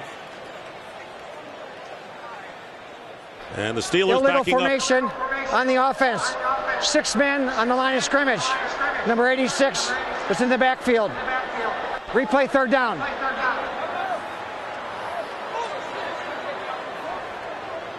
Well, the Steelers are finally able to convert their first 3rd down, and then it's only to have it called back because Hines Ward wasn't properly aligned. You don't see that very often from him. 3rd down and 6 at the 48. Haven't been many penalties in this game. Each team has been charged with 4 in a tough physical contest. 3rd down and 6. Now they go to this bunch set here again.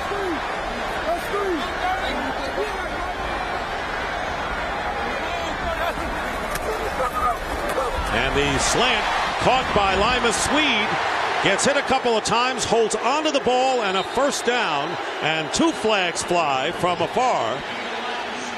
And Roethlisberger complaining. And let's see if the Steelers are hit with the call again.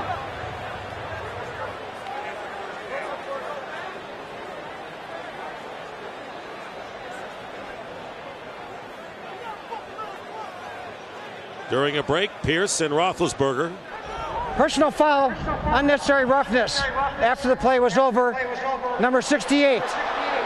15-yard penalty from the dead ball spot. Offense will be 1st and 10. They'll keep the ball at that spot. It's Chris Kimoyatu, the left guard. We'll take a look here and see exactly what it was that happened. He's going to come in right at the end, and he takes out Antonio Pierce. And those are just not very smart plays. I mean, the emotions get the better of you when you're in there, and there's a lot of things that happen in the trenches that we're unaware of. Gotta be good, guys. Kimoyatu, a big man. We'll get them too. He thought he would retaliate, but they still get the first down. They just lose yardage. And they had the first down, though, inside the Giant 40 before 2 penalties against the Steelers. Now they're at the 47 in their own territory. Roethlisberger stepping up in motion, and a flag is down, and the pass is caught by Nate Washington for the touchdown, but a flag back down around the line of scrimmage, and this one may be called back.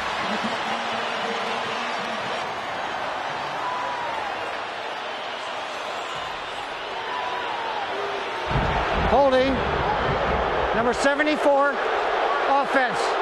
10-yard penalty. Replay first down. To right tackle Willie Colon. Yeah, and you're going to see a twist with Justin Tuck. A DE twist. He's going to come around the end. He's coming this way. And Willie Colon is the guy who grabs a hold of him as soon as he got by him. You know, if he doesn't grab him, then Ben Roethlisberger doesn't even get this ball off. But great quickness. You see the strength and the power there by Justin Tuck fighting through that. But a good call. And the 53-yard touchdown pass nullified.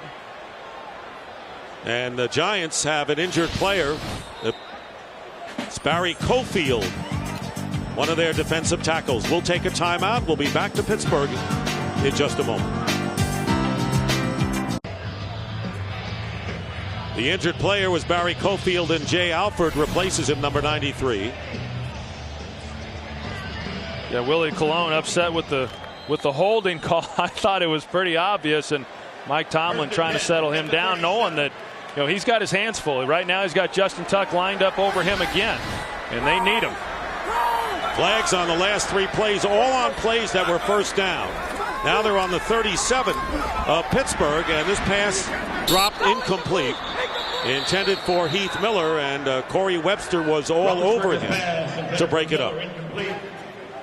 Yeah, they had a pretty good drive going there, Dick, until they had the penalties that, you're right, I mean, have backed them up.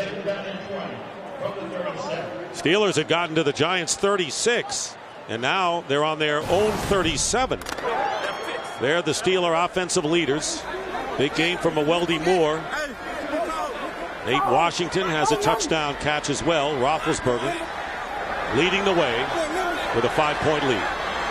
There's some confusion there on the Giants sideline as to who should be in the game. High snap on 2nd and 20, and Roethlisberger will duck down and be stopped at the 40 by Terrell Thomas. Kiwanuka also involved in the play.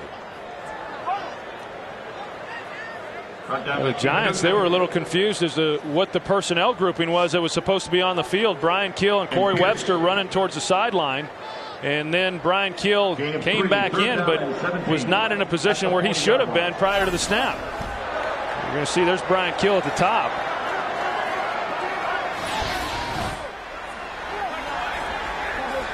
Tenth play of the drive. Kiwanuka shaken up a bit as he goes out. 3rd down and 17.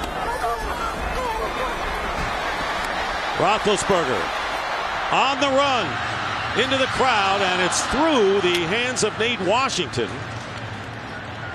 And that will bring up 4th down, and they will kick. Well, knowing that Willie Colon was having some problems with Justin Tuck, they bring it back, and they've done this the last couple of times.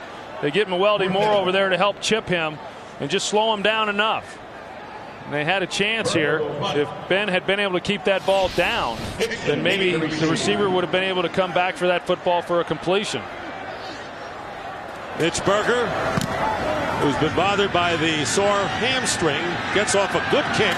Dominic Hickson at the 10. Flag goes down, 2 of them from upfield, and now a 3rd. As Hickson is down at the 16-yard line by James Harrison. And the long snapper Greg Warren is shaken up. That was a 50-yard kick by Mitch Berger, who's not 100%. Holding while the kick was in the air on the receiving team. Number 21. Half the distance to the goal. Receivers will keep the ball. 1st and 10. Well, you're going to see Kenny Phillips. He's 21, and that's who gets called with the hold. You can see the jersey. He's pulling on it there, and then several times.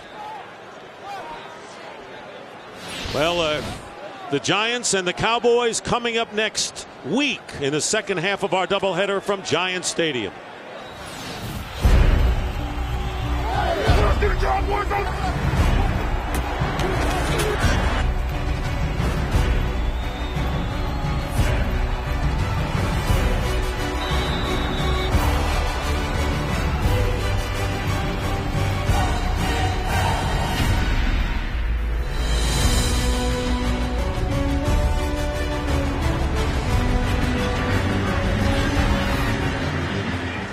Cowboys won today over the Tampa Bay Bucks in a defensive battle at Texas Stadium.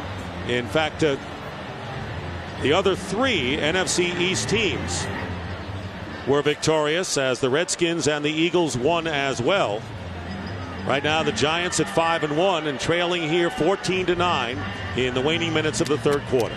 Yeah, that's a Cowboys team that's still struggling. You know, even though they were able to find a way to win this ball game today against the Tampa Bay Buccaneers, going into next week's game against the Giants, it's not a team that's playing their best football for certain. And you know, right now the Giants haven't been either. Defensively they've come around, but offensively they're still struggling here over the past few games. And that left knee there on Warren, you saw that was ugly.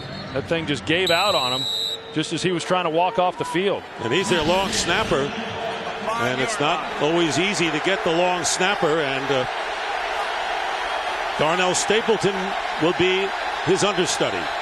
First down for Eli Manning and the Giants from the 5. And a penalty flag down. False start will be called off against the Giants. False start, number 60, offense. Half the distance to the goal. First down. Center Sean O'Hara. Well, it gets awfully loud down there when you're on the road and you're backed up on your own goal line.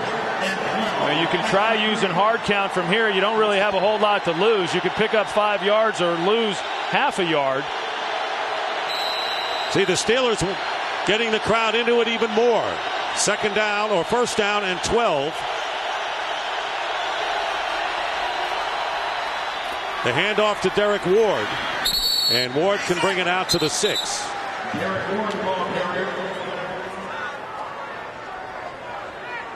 I just think it's important right here that, you know, the defense has been playing pretty good, but if you get conservative, if the Giants do, and they say, well, we're just going to run the football, they're going to have a hard time picking up this first down. Then you're giving the ball back to the Steelers with great field position.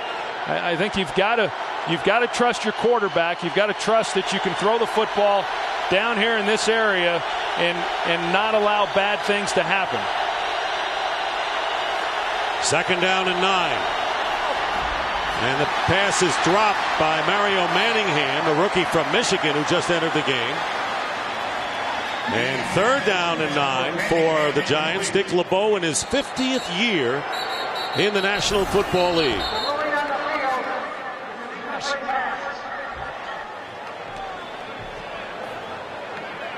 It was an incompleted pass. It was not thrown behind, which would have been a lateral and a free ball. When you talk about Dick LeBeau and Mike Tomlin, he had been the defensive coordinator for the Vikings. He came here, he kept Dick LeBeau, who was already on the staff, and boy, did that turn out to be a great decision. LeBeau used to be the defensive coordinator.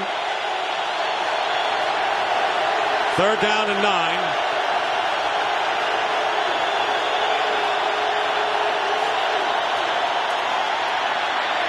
Manning upfield, incomplete. And so it's fourth down. And the Giants will have to kick, and not much margin of error for Jeff Feagles when he lines up. Well, the Steelers hadn't yet got a sack, but you're going to see James Harrison and the job that he does, Dave Deal, just driving him right back into Eli Manning. It took Rich Seibert, the left guard, to get him off of him, but not a good series there for the New York Giants, and now they're going to give the ball back to the Steelers with great field position. 3 straight 3-and-outs by the Steeler defense.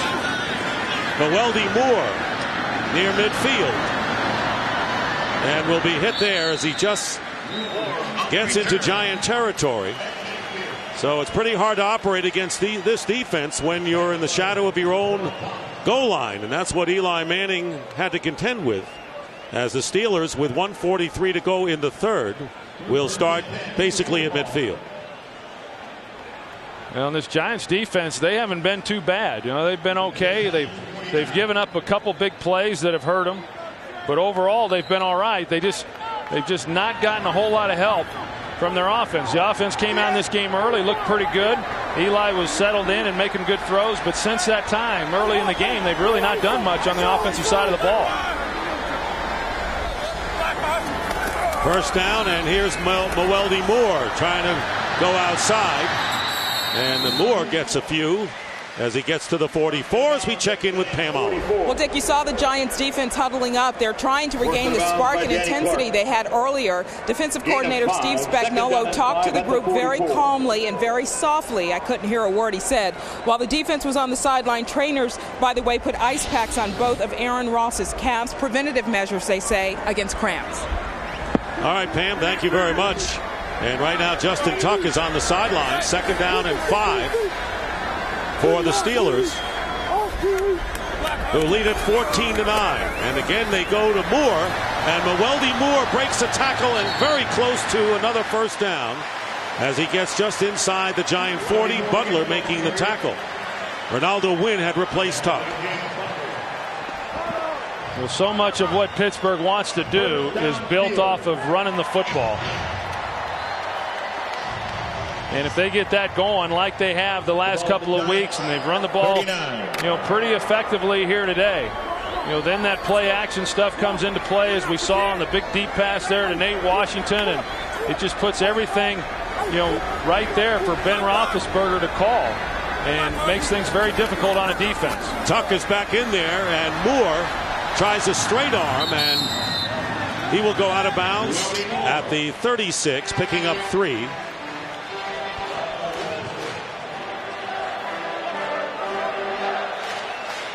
Mewelde Moore with a 32-yard touchdown run as Greg Warren, the long snapper, is carted off. And Mewelde Moore with that touchdown. And again, with the Steelers without Willie Parker and Rashard Mendenhall going to their 3rd running back. Steelers get off one more play before the end of the 3rd quarter, and this time Moore will lose yardage as the quarter comes to an end.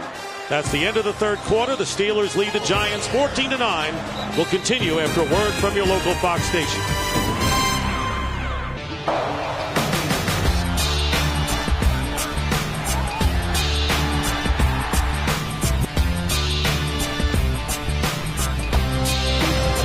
Welcome back to Pittsburgh for the start of the 4th quarter. This is Dick Stockton along with Troy Aikman and Pam Oliver. There you see the Giants held to just 20 total yards in the 2nd half. Steeler defense trying to hold on, but offensively they've got a 3rd down and 8 on the Giant 37. And movement on the right side, and Willie Colon will cost the Steelers 5. Number 74, offense. 5-yard penalty, 3rd down. Well, you don't often see Eli Manning trying to get the team going. Well, kind of a quiet leader, but there he is. Looks even quiet there. Well, sometimes that's a lonely feeling for a quarterback when you're talking to a guy there. They all have blank stares on their face. You wonder. Now you know how that college professor felt when they were talking to you in school. You look at these guys and you say, "Hey, is anybody hearing what I'm saying?"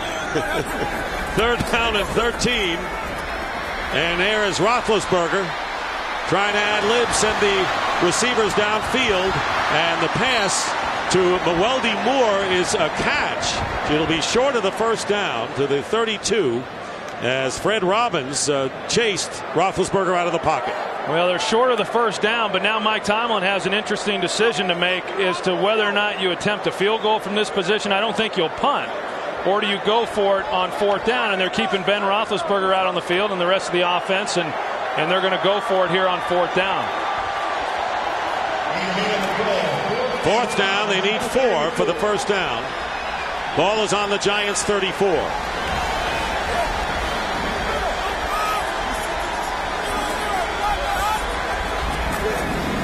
Roethlisberger under big-time pressure, and the pass is intercepted by Corey Webster.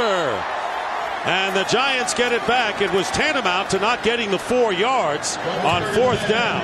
Kiwanuka pressured Roethlisberger, and that is the 3rd turnover committed by the Steelers. Well, and obviously, that's like a punt almost. It's 4th down, you make a play. Now, they get great field position if Matthias Kiwanuka right there is able to make the sack. And he's not able to bring Ben Roethlisberger down. Not an easy thing to do. But he would have been better off had he not have intercepted it. You know, they would have gotten the ball if he just knocked it down. They would have gotten better field position. So Roethlisberger, who had 3 interceptions thrown up to this game, has thrown 3 in this game alone. First down for the Giants. A minute gone here in the fourth quarter, starting from their 32. And Eli Manning getting chased, and the pass nearly intercepted as Woodley putting great pressure on. And is he ambidextrous or what? Well, they're going to call Jacobs. Sorry, Dick. It looks like they're going to call pass interference. And I guess that's still allowed even when the quarterback throws it left-handed. Pass interference, 92, defense, beyond the line of scrimmage, automatic first down at the spot of the foul. James Harrison. Now you see you see Eli Manning get out here, and he knows in order to keep from getting a sack, throw it left-handed, a dangerous throw. And because of the way the ball came out, it just looked like, well, this play's over with, but you know, all rules still apply. Obviously, it doesn't matter if the ball's coming out end over end or not. And that was a good call by the officials. So the Giants with a first down on their 35. And on the delay, Derek Ward with a good run, and Ward close to the first down depending on the spot of the ball at the 45.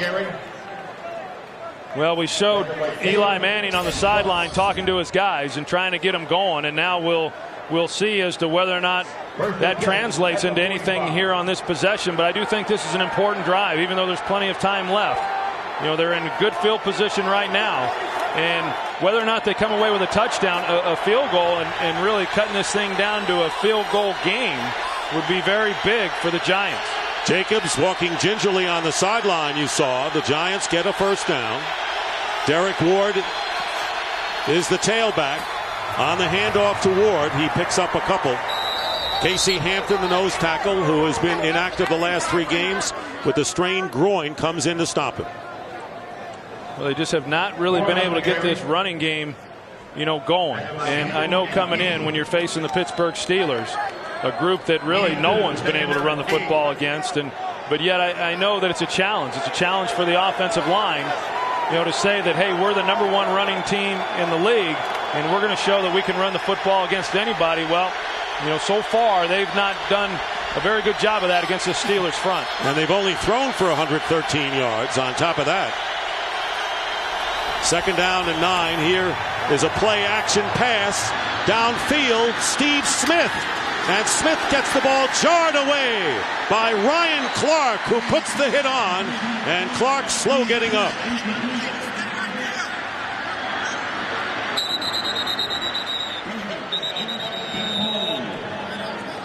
Ryan Clark has set a tone for the Steeler defense since the start of this game.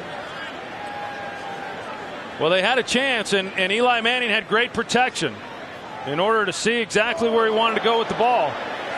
And initially it looked like they were going to be able to make a play, but it's the backside safety that's able to come in there and jar him loose, Ryan Clark.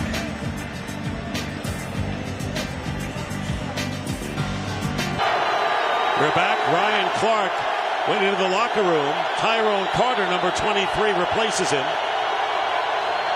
Third down and 9. Manning gets it out to Kevin Boss. And Boss gets the first down into Steeler territory. He hasn't caught many passes lately, but that's a key play there. Good for 12. And that was all Kevin Boss. I mean, when they threw this ball on third down well short of the first down, you're saying, well, okay, they're going to complete it. Now they're just going to have to punt. It's fourth down. But Kevin Boss is able to, on his own, make some people miss. James Ferrier misses there. Another missed tackle down low. And then Polamalu's not able to get him to the ground. And by his own effort, he gets a first down for the club. Well, with no Jeremy Shockey, that's been the Giant tight end production this season. First down on the 38 of Pittsburgh. And the pass out to Plexico Burris.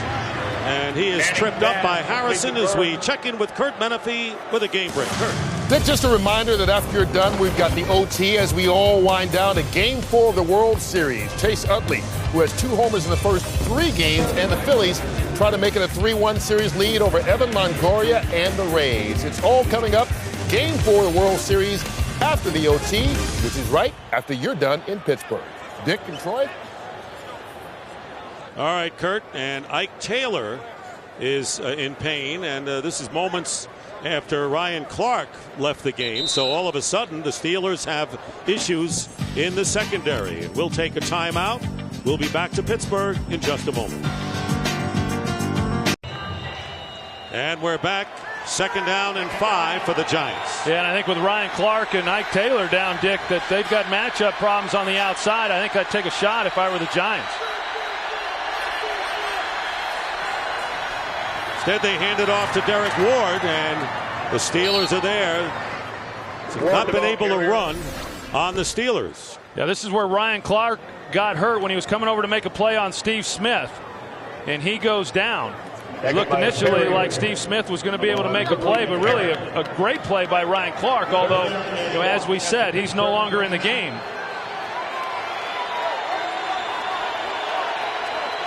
Brandon Jacobs on the sideline, but he has a lot to say over there. Meanwhile, Ike Taylor is back in the lineup in the secondary.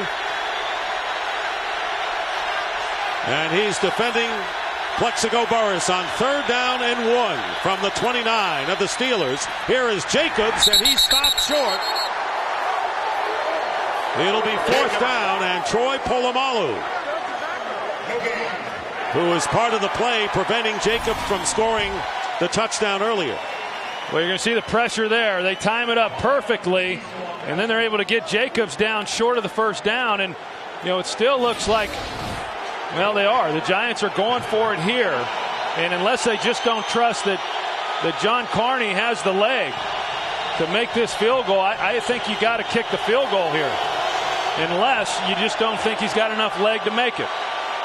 Derek Ward comes into the backfield for the Giants. And a timeout called by the Giants, their first of the second half. Giants with 2 timeouts remaining. It has been a defensive battle from the start. Roethlisberger has thrown 3 interceptions to the Giant defense. Steelers with a goal line stand, limiting the Giants to 66 yards on the ground. It'll be 4th down and 1 on the Steeler 29. Derek Ward is the running back. And the play clock running down, and the Giants can't call the timeout back-to-back, and it'll be a 5-yard delay of game penalty against the Giants, bringing up 4th down and 6. Delay of game, offense, 5-yard penalty. The offense, by rule, is not allowed to call 2 consecutive timeouts. Therefore, it's a delay of game. That's unbelievable. I mean, it's amazing that you can call a timeout and have that much time to come back out onto the field and then still be confused as to what exactly you're trying to accomplish at the line of scrimmage. It looked like Eli Manning had maybe a check with me in the huddle to where he could get to a couple different things and was somewhat confused with the front and then didn't know exactly what play to get to. And what a difference for Manning, only 3 for 9, 30 yards, and that's passing in the second half. 4th and 6.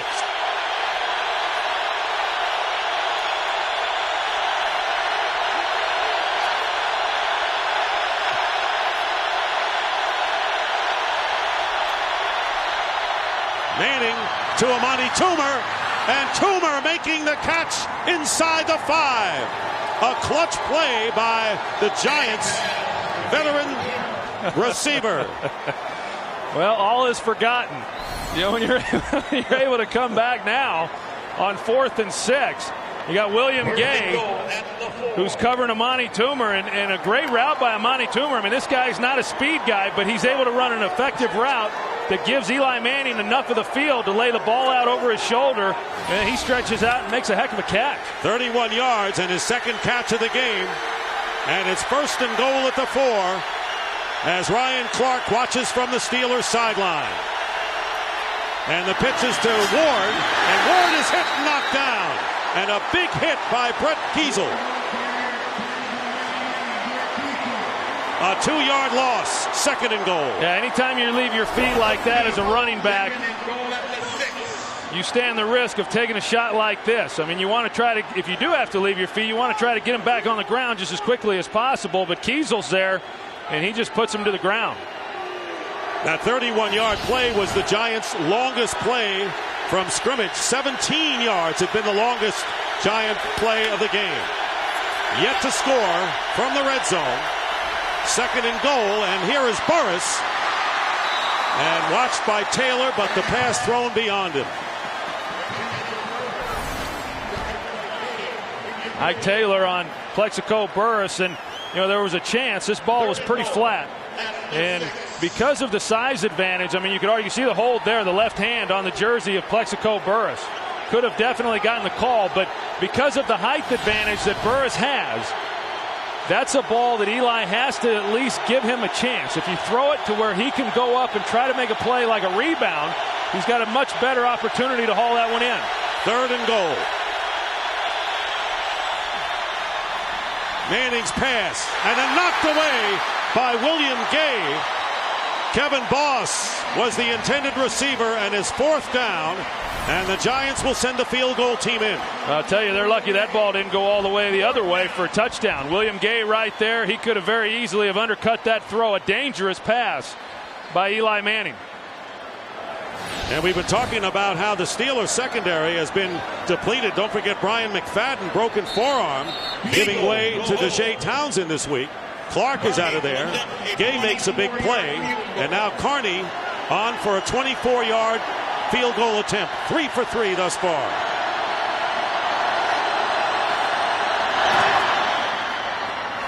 And Carney's kick is good. His fourth field goal of the game. And the Steeler lead now is 14-12. Here is the scoring drive. 12 plays, 62 yards, but it's a field goal once again. And the Giants have managed just 4 field goals in 5 times in the red zone today. Steelers have 2 touchdowns, and that's the difference in the game. And a big catch by Amani Toomer on 4th down and 6. So the Giants coming up empty in the red zone, and the Steelers clinging to a 2-point lead with 8:18 to go in regulation. John Carney kicking off. Najee Davenport on the return.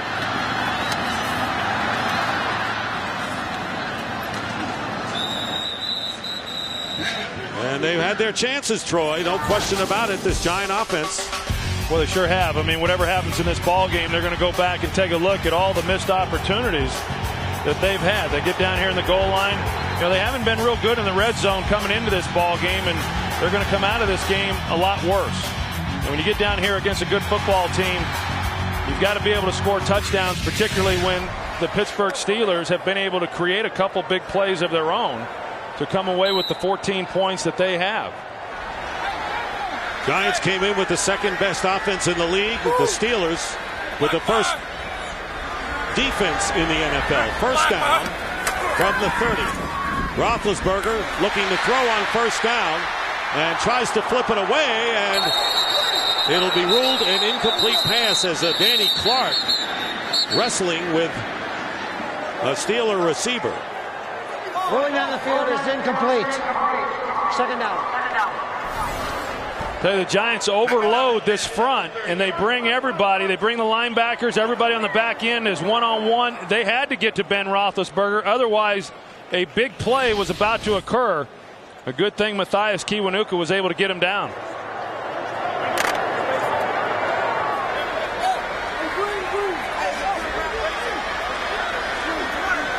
And welcome the viewers just joining us here in Pittsburgh.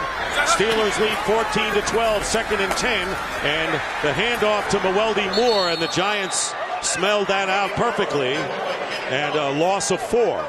Well, the Giants defensively are overloading the line of scrimmage and basically saying to their defensive backs, you're going to have to hold up one-on-one because we've got to be sure that we stop them from running the football and taking this clock down.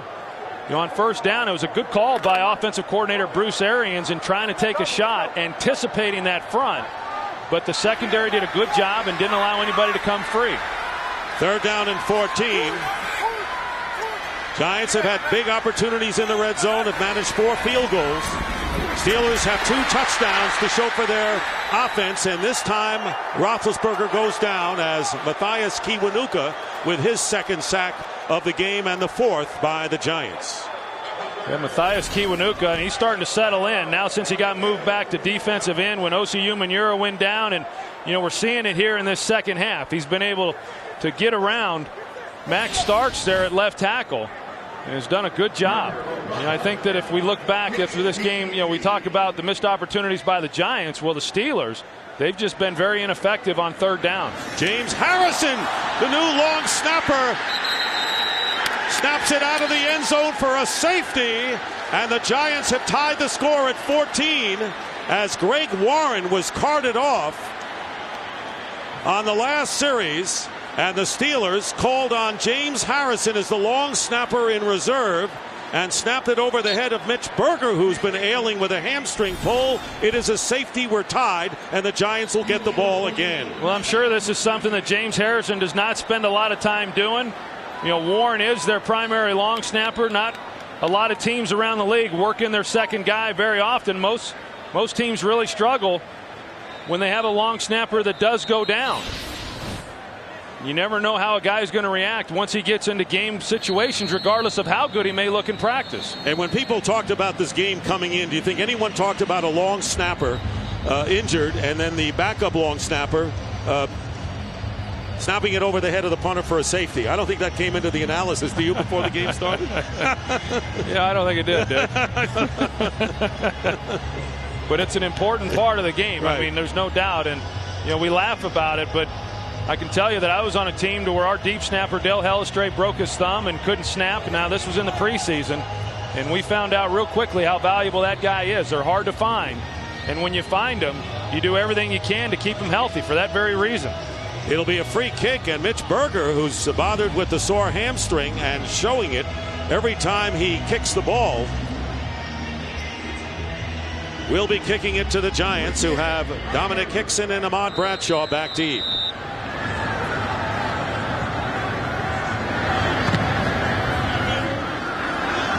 Bradshaw on the run at the 31. And will give the Giants good field position as he gets out to the 47. Anthony Madison making the tackle for the Steelers.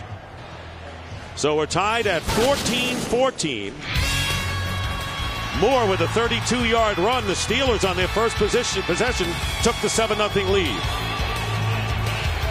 Yeah, that was the Steelers' big run, and then the goal line stand by Pittsburgh with the Giants trying to score a touchdown of their own. And then this is the other big play that the Steelers had to get their two scores. And then, of course, the safety over the head of punter Mitch Berger. So the Giants have 14 points on 4 field goals and a safety. The Steelers have their 14 on 2 touchdowns. First down on the 47. Derek Ward on first down pushes the pile toward midfield. Ward, the ball carrier. Getting 3. Want to remind you, coming up after the game, the OT presented by Lowe's, and then Joe Buck, Tim McCarver will be in Philadelphia for Game 4 of the World Series. The Phillies lead 2-1 as the Rays try to come back. 8 o'clock Eastern, 5 Pacific. The World Series on Fox. Well, they got Derek Ward on, or excuse me, they got Brandon Jacobs on the sideline. They got Derek Ward in the game. I think it doesn't matter which one of those is running the football. They're going to have a hard time getting a first down just running the ball. This is going to be on Eli Manning. 2nd and 7. Manning looking to throw. And overthrows Ward to bring up 3rd down. Jacobs has gained only 39 yards in 17 carries, and Ward has gained only 27. Yeah, not a lot better. And, you know, like I say, even though, you know, we always talk about, we always argue, it always makes for a good argument. What wins? Good defense or good offense? And in this ball game, when you look at the matchup about the Giants running the football against the Steelers stopping the run, the Steelers have won that battle all afternoon. Well, this is a big play.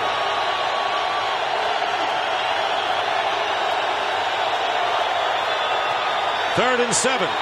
Manning drills it, and it's caught by Smith. And Smith down to the 25 of the Steelers, a first down. A 25-yard pickup with Tyrone Carter defending. Well, the thought is that if you can give the quarterback time, that the Steelers are vulnerable then on the back end. And Eli Manning got time to throw. He stared down the receiver. I mean, this was the coverage, a double move. Steve Smith working the middle of the field, a great route. I mean, this guy's second-year player showing the ability that he has, the quickness that he has in creating separation. Brandon Jacobs checking back into the game, first down on the 25. And Jacobs getting the call and getting good yardage, picking up about 8 yards on first down. Eli Manning has not been sacked in the game against a team that came in leading the NFL with 25 on the season.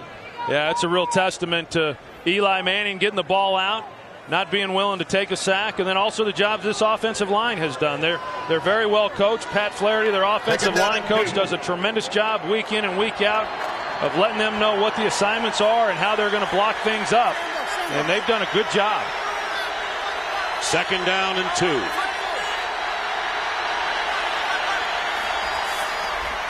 Manning's toss caught by Burris. And holding on is Taylor. First down to the 10. I tell you, that was smart. It was smart by Plexico Burris. A lot of receivers, maybe not as aware, would have run out of bounds there. But Plexico Burris, understanding the situation, get as much yardage as you can, stay in bounds, and try to run the clock down as best you can. First and goal at the 9. First and goal just inside the 10. Giants, with their 6th time inside the red zone, have managed 4 field goals, no touchdowns.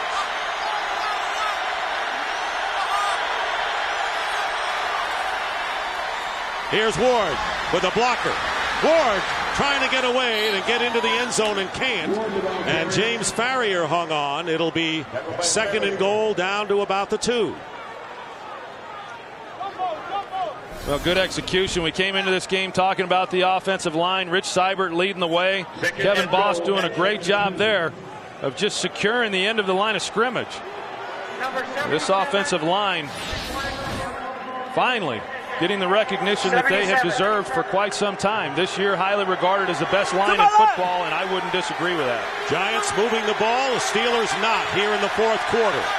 Second down and goal, and there is Manning with a pass touchdown to Kevin Boss. The Giants finally score in the red zone and take the lead with 3:07 remaining in the 4th, leading by 6 now, 20-14. Well, I like the call by Kevin Gilbride. You got second and goal. It would have been real easy to go the conservative route and try to run the football, but instead they go play action. Brandon Jacobs is able to make a block there on James Harrison, and Kevin Boss so difficult on a defense that's think and run, and they overplay that, and then you get tight ends and secondary players getting into the back of the end zone for the score. Second touchdown catch of the year for Boss, and the first touchdown of the game for the Giants. And now John Carney looking to give the Giants a 7-point lead. So 4 field goals and a conversion, and the Giants leading 21-14. All this after the bad snap by the backup long snapper Harrison over the head of Mitch Berger out of the end zone for the safety. And then on the free kick, the Giants got the ball back. And on the pass to Boss, wide open, the Giants have opened up a 7-point lead. Yeah, I would agree. I think a huge momentum shift there on the safety that tied this game up, and then because of the punt, they're able to get good field position and a nice drive by the Giants and methodically moving the football and coming away with a touchdown, their only touchdown of the afternoon. And you just got to wonder, looking ahead, if the Steelers are in fact able to drive this ball down and score a touchdown, you know, how much confidence do they have in James Harrison being able to snap the ball to kick the extra point? I mean, is that going to be a factor in the decision by Mike Tomlin if in fact we even get to that point, or do they go for 2? But it's certainly worth discussing as this drive unfolds. And there's the scoring drive. And before, when I was talking about those kind of plays, is that you know, you never know what kind of play will decide a football game between 2 outstanding teams, and it happened to be injuries. Well, now you got James Farrier, and he's going to see what maybe he can do. I mean, these linebackers are special, and maybe they can do it all. But James Harrison, who is a terrific football player, it's a shame that he's being pointed out as a guy who oversnapped the punter for a safety. Najee Davenport from the 8-yard line, returning, and brings it out past the 30. So, the mission is out there for Ben Roethlisberger and the Steelers. They need a touchdown to tie the game and send it into an extra session. Well, they know what they got to do. I mean, that's the good thing about it. And Ben Roethlisberger, I think, like a lot of these young quarterbacks coming into the league, they like these situations. This is not something that is new for Ben Roethlisberger. I mean, because he plays in more of a conservative style of offensive attack. I mean, he likes the ball in his hands. He likes the no-huddle situation. Not a situation they have to get into right away. There's still plenty of time on the clock. But he does like it when he gets to call his own plays. Rugged last 3 possessions for the Steelers, as you saw. First down on the 31.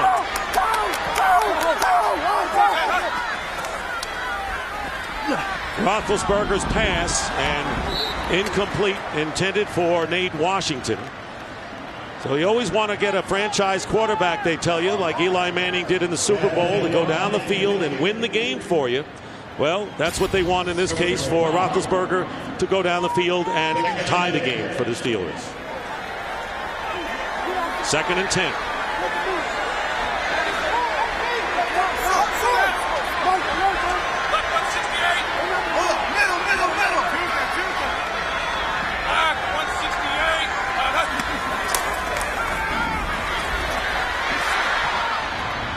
Another incompletion.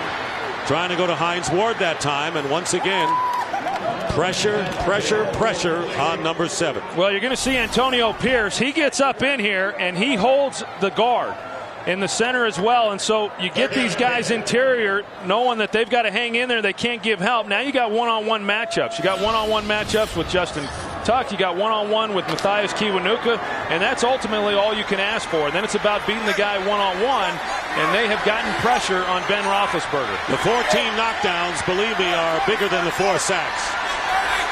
You can attest to that, I would think. 3rd down and 10. And the quick slant to Lima Swede. And Swede makes the reception. It'll be 4th down for the Steelers. Well, the Giants, they come with a corner blitz. They're going to bring Webster off the edge here. And then the safety, one-on-one, has to make the tackle. And if he doesn't make the tackle, that's a huge play. And so that's a good job making the tackle, and also a good call. I mean, by Steve Spagnuolo trusting that his safety would be able to get there and bring him down. So it's 4th down and 4. Steelers on their own 37.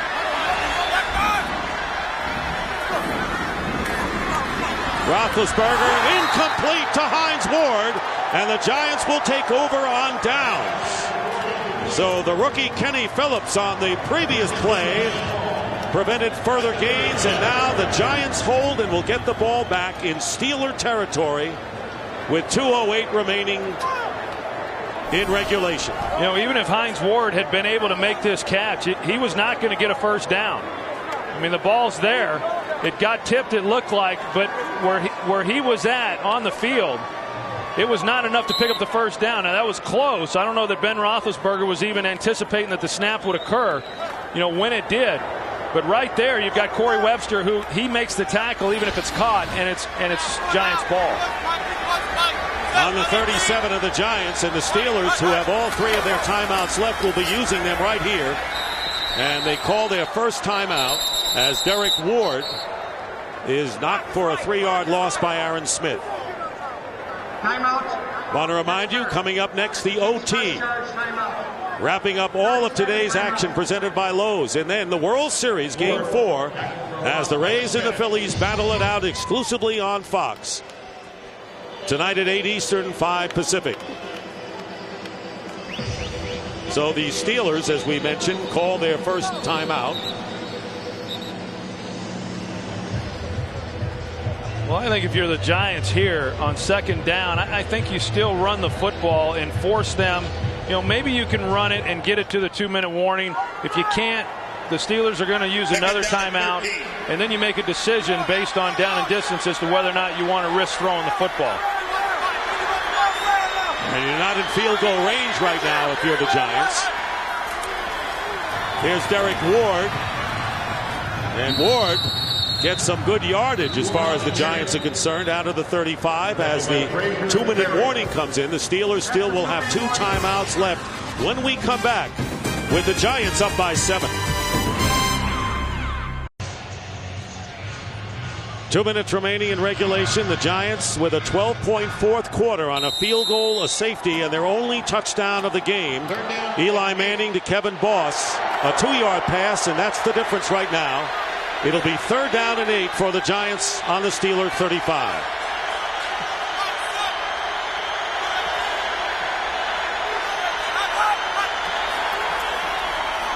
And Ward gets a couple, and the Steelers will call their second timeout, leaving them with 1.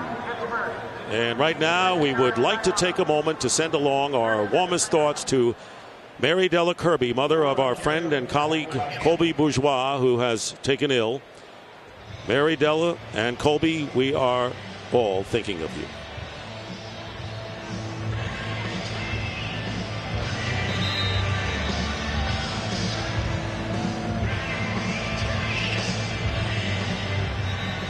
Well, the Steelers need to get the ball back to have any kind of a chance here. Bruce Arians looking at the play card. Well, we'll see what Jeff Feagles is able to do here on the punt. And when it comes to pinning a defense down inside the 20 here, I don't think Jeff Feagles would be real pleased with that. I think he's aiming more towards something inside the 10. But he's about as good as there is in the league. Got Mewelde Moore inside the 10 as the return man. 1:54 remaining in the fourth.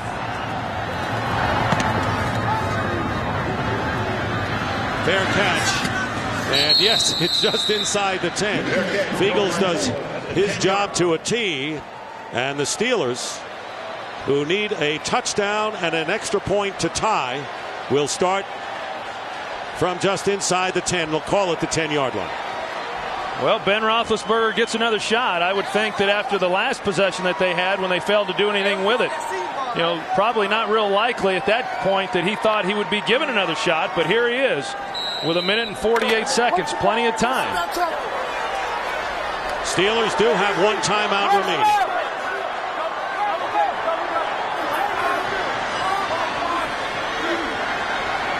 Giants have a 4-man rush. They are not playing a prevent defense right here. And the quick pass over the head of Lima Swede brings up 2nd down. Well, the Giants right now are doing a good job of crowding the line of scrimmage, getting the linebackers in there, and giving the look that they don't know. The offensive linemen don't know exactly who is going to come, and nor does Ben Roethlisberger. They're trying to get the ball out quick, but they've got defenders that are pulling out. And Steve Spagnuolo calling up a good defensive scheme here over the last second half of this game. 2nd down and 10.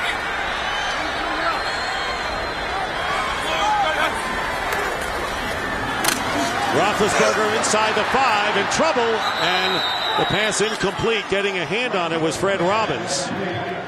So 3rd down and 10. And this crowd pretty quiet right now. An enthusiastic crowd waving those yellow towels all day. Terrible towels, they call them here in Pittsburgh, and just a smattering of that right now. Yeah, there's not a lot of that going on right now. It'll pick up if they're able to get a 1st down.